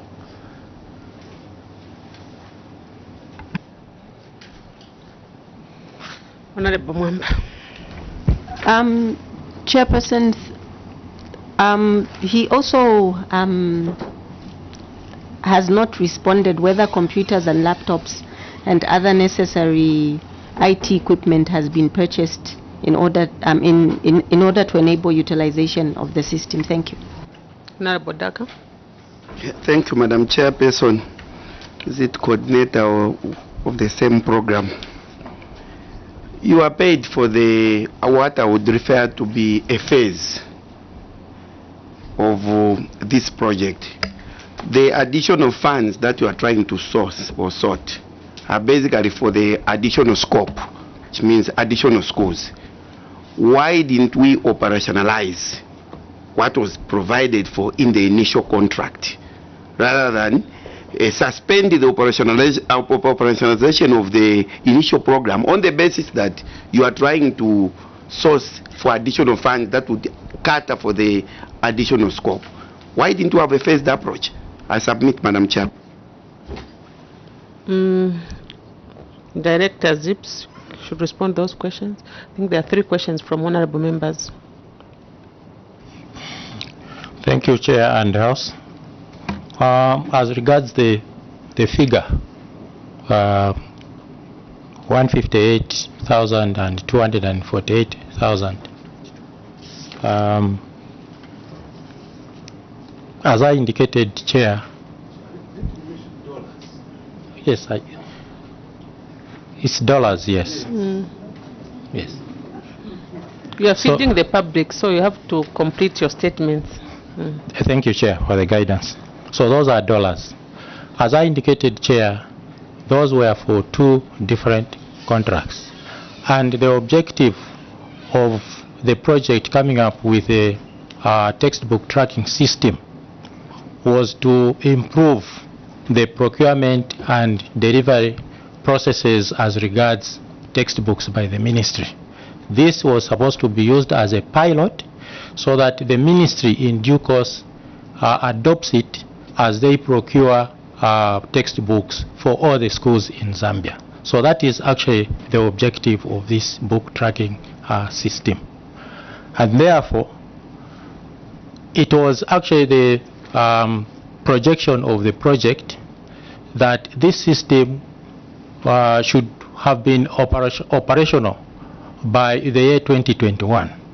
I wish to submit, Chair, that partly the delay was due to the delayed procurement of the first phase of the books, that is the grade 5 and 8, which are mentioned in that report. This is because of the COVID pandemic that we had in 2020-2021. So those that were supposed to supply us with books that time could not supply us within the period that was actually indicated in the contract. So that partly delayed the... Honorable Farali. He's not responding to the questions. Honorable Farali. He is not responding to the questions and is going around circles. Coordinator, firstly, you are telling us that this contract is actually contains 2 contracts in one. How can you have 2 contracts in one? When what was signed for on the 25th of November 2019 with Zyctics was a 45 days working, 45 days working, 45 days working days from date of contract signing. So actually, in essence, this contract you were paying after it expired, because if it was 45 days, it should have ended by, I think, January 2020, if we were to extend whatever. But you ended up even going to pay as far. The last payment was being made in 2022 over the same contract. We are wondering, why did you have to allow a situation where you agreed for 5 days, you now extend, and now are telling this committee that actually what you are looking at is not a single contract, but two contracts in one? We are now at sea, Chair. We don't understand what he's talking about. Honorable Daka. Chair, I'm looking at this payment schedule to the consultant, and from my understanding, seated here, it's like this one was a lump sum contract, which means it was based on milestones achieved. I can see the first payment said 30% of the contract sum, which means there were milestones which were attached to it. So now there's a 40%, 17th December 2021, and so forth and forth, until the last, this is 70, yeah, until the last 10% was paid, which means the consultant had delivered 100% of the scope that was contracted to him. Now, Madam Chairperson, we are wondering, if the consultant delivered 100%, why didn't you operationalize the program? Because which means all areas were attended to. Now we are seated here, we were singing songs that no, you have agreed this and this has been achieved. Now you are bringing in other issues to say additional scope, which to us is totally different contract, because the provisions of this initial contract were made fully, and to us our people could have been delivered with a service that actually was earmarked in this contract. We are finding it difficult to understand, controlling officer, because what was agreed was achieved, and only to be told that you cannot operationalize what was provided for in the contract, or the main objective of the contract. What is happening here? We want to know. Be precise and to the point to the committee, so that we can appreciate really indeed what happened for all these failures to come in, not additional scope. It's unacceptable, because the contract, when agreed to, should fulfill its objective and obligation, and of which the monies are showing here that the objectives were achieved. I submit, Madam Chair. Coordinator, help us by giving us the correct position. Chair, the fact is that we had 2 contracts with this consultant. One was for them to develop a software which we call the Project Management Information System software. And that is what I indicated was costed at $158,000 That is the first contract. But later on, we entered into another contract for this consultant to develop the book tracking software. This is the one that was to cost us $248,000 So there are 2 different contracts. So the table that the honorable member is referring to, where we have the payment schedules, is referring to contract number 2, which, as you can see, it's $248,000 to develop the book tracking system. So according to that contract, 100% of the contract sum should have been paid upon the ministry and the project testing that the software that they have actually developed meets the expectations. And this was actually done, and that's why there is that 10%. This was after testing the system and seeing that it conforms to what the project and the ministry wanted. That's how the last payment was actually made. But now, what we needed to do is to get this software, as I indicated, go out in the provinces, meet those that are supposed to be the users of this software, train them on how to use it, show them the features and how they can use it to order and also track the movement of books up to their school. So that is what I have indicated was not done. But for the contractor, he fulfilled, for the consultant, he fulfilled his contractual obligation. That's why he was actually paid in full. So operationalization is not part of the scope of work of the consultant. That is now the project and the ministry's responsibility to train the users and ensure that they start using this system at the school, district, province, and the headquarters level. Honorable members. Yeah, he is saying this is not the contract we are discussing. He is saying this is actually not the contract. The contract here, which we are, the 158, is not this contract that is being said to have been payments to consultant. This 158 is another contract. 282 is another contract. So we are wondering, why didn't you explain this to the Auditor General when they were visiting? Because what we have ourselves is a project that was given on the 25th of November 2019. But now you are saying $158,000 is not actually $282,000. This 282 is another project, and 158 is another project. So where were you when the Auditor General visited to come to answer to this? Because now we don't understand what is at play here. Coordinator, were you part of the auditees? Chair, I was. So why didn't you give the correct position to the auditors on the ground?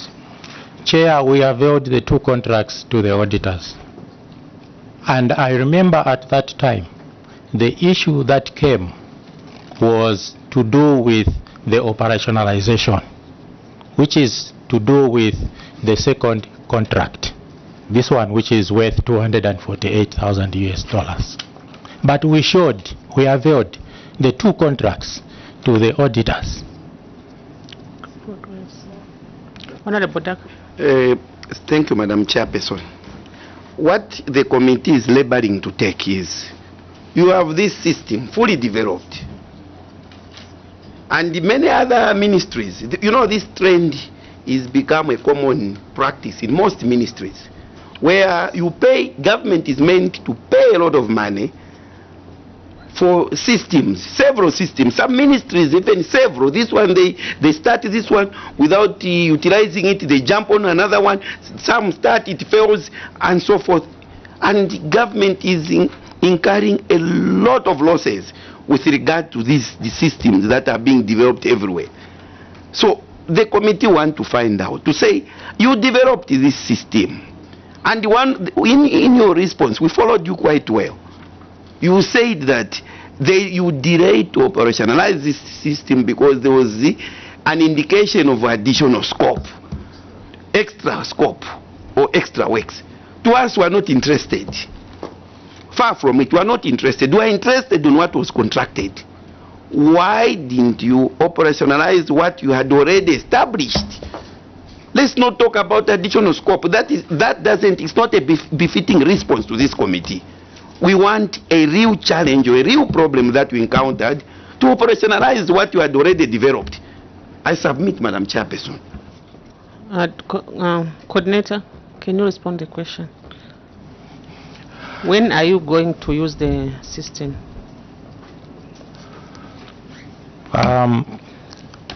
As regards when the system will be operational, I think I will leave that to the current project coordinator.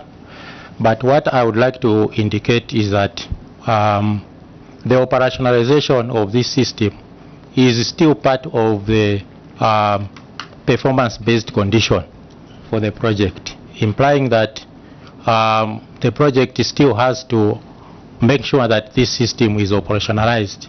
There is money that the project is supposed to earn once the operationalization is completed.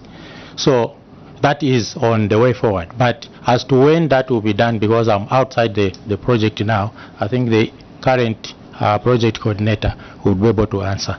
Project coordinator. I wish to re-emphasize the point that Honorable Daka has indicated. The delay in operationalizing the usage of this software is attributed to the project not training the users of this project, of this system. This delay is because in 2020, when additional financing was actually approved by the World Bank Board, the project implementation unit and the ministry were told to hold on the training because there were many more schools that were coming on board. So that is actually the point I'm driving. We were told to hold on because there were those other schools that were coming on board, and therefore we needed to do the training together. I submit. The current coordinator, what's the roadmap for this? Thank you, Chair. Thank you, members. We have to train them using computers, and we have budgeted to buy computers so that once we acquire those computers, then we should be able to train the teachers, because the intervention schools now have increased from initially there were 382 schools, but with the additional funding the scope has been increased to 2,700. Then we have to identify, we have to buy first computers. After we have bought these computers, then train these teachers from the 2,700 schools. And this is an activity, one of the major activities that we have planned for 2024. I submit. Progress, honorable members. Honorable Mukumbi. Failure to secure title deeds. I think this title deeds, it's almost the same thing. But you can ask Honorable Mukumbi. Yeah, Chair, I think we discussed this matter some time last week. Maybe this one is a little bit different because it involves a project. We have 82 schools under the same project ZIP, not on title deeds. And management have gone further to get some letters from chiefs, which is okay. So I just want to know, where are we now in terms of probably getting offers to treat, or maybe we are at the council stage where full council has to approve a conversion from traditional land to lease tenure. So at which stage are we? Chair, submit. PS, you can respond to that question, or lead direct. I'll send it to the director. Director, can respond to that question. Yes, Chair, the honourable members. Yes, we found that that delay in getting the title deeds for these 82 secondary schools, and instructions have been issued to all the districts to ensure that they get letters of consent from chiefs. If the land belongs to the council, then they're supposed to get the necessary documentation from the council and do the necessary process. Right. So right now we are just waiting for responses from the provinces and from the districts. Otherwise, for us as a project, money has been provided to ensure that these 82 schools acquire title deeds. And once the documentation is done, the quotations are brought to us, then we should be able to pay so that the title deeds are processed. Thank you. Okay, the response for title deeds, it's almost similar from all the ministries. Maybe we can go to the last question, Honorable Mfalali, on the delayed connection of electricity to constructed schools. Thank you, Chair. Controlling Officer, in your submission you are indicating that you have connections that are going on in the cited schools, and you are indicating that there is progress, there is works in progress and at different completion stages. Do you have, can you provide us with the evidence to show that actually what you are alleging is what is obtaining on the ground in terms of the works that are going on those cited schools? We need those supporting documents. What reason can the ministry provide for the partial connection of some of the schools? And what measures has the ministry put in place to expedite the process of connecting 8 schools that were not completed? And what is the current status? But further, Chair, I want to find out from the controlling officer. Controlling officer, you have submitted schools that were not questioned in the Auditor General's report and made them part of your response to show that you are actually doing a lot of work. Why are you misleading the committee by providing schools that have not been questioned? PS, you can respond to those 3 questions. Yeah, thank you so much. Apologies, I didn't notice that we've provided extra schools there. Maybe we're being overzealous, I don't know. I didn't notice that. 11 of them. Oh, I did notice. Apologies for that. However, yes, they are at different levels, and I think this is a battle that has been between the Ministry of Education and the ZESCO, especially that we are even paid for all the schools to be connected. So what I did was that rather than just waiting until ZESCO gives a response, I personally, as PS, engaged ZESCO. I called for a meeting, they never turned up. I put it in writing to them, there was no response. Then finally, I relegated to the ZESCO CEO, who never responded at that time. And then I engaged the chairperson of the board, personally. It was only after I engaged him that now things started moving. Because in the beginning they were saying, oh, pause, we don't have pause. From pause it moved to something else. And eventually I was also getting agitated and wanted to make sure that we were frantic to have these schools electrified. So now I should confirm that from the time the chairperson of their board intervened, we have seen progress. In fact, we even saw a response coming from them. That's how they now itemize what they were doing and have actually made an undertaking that these schools will be electrified. So at least I feel comfortable that the chair has come on board for this, and I feel that it will be done. May I propose that probably the controlling officer does withdraw the submission, her response, because 11 schools from your response are not queried. So what are we discussing? Chair, submit. PS, you withdraw your statement? Yes, Chair, and sincere apologies. I didn't notice that actually, but we withdraw and we'll just remain with the schools that were queried. Thank you so much. Any questions? Honorable Farad. Thank you, Chair. It means that the schools that were queried are 20 in number, and you have given, I was trying to tick here, out of the schools that you have provided, only 8 you are indicating that you actually, these are the responses. So how do we treat the schools that were questioned? Should we take it that you have no answers for the schools that were queried? You have withdrawn the 11 that you submitted, so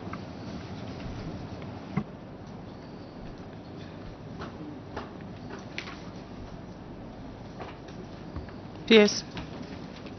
Chair, I was under the belief, I'm sure, that the appendix that we've put is affecting actually the schools that were queried. And I think it's those that I'm speaking to. I was not even speaking about I took it that those are the schools that were queried, and those are the ones I took up at the time when I was querying ZESCO and when it went right up to the chairperson. So those are the ones they've responded to, because we even paid for them. Thank you, Chair. Ed, you can guide us on this one.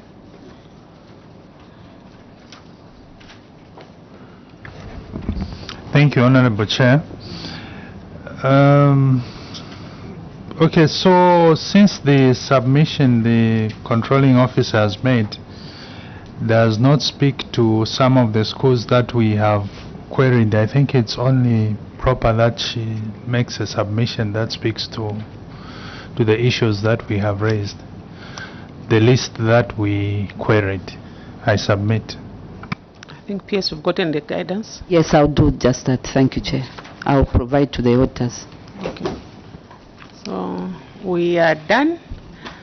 Thank you so much for a long day. PS, education is an equalizer, and you've seen what is happening in your ministry. So we have to put your systems in order for you to help the Zambian children out there who need the service of your ministry. And like what the officers are doing, you have to make sure that your officers are well oriented. Those who can't work, they can retire, so that they can leave room for those who are ready to give a service to the Zambians. With these few remarks, Chair, PS, thank you so much for your time. I lift your immunity. You are free to go home and rest. Honorable members, thank you so much. Our permanent witnesses, thank you so much for your time.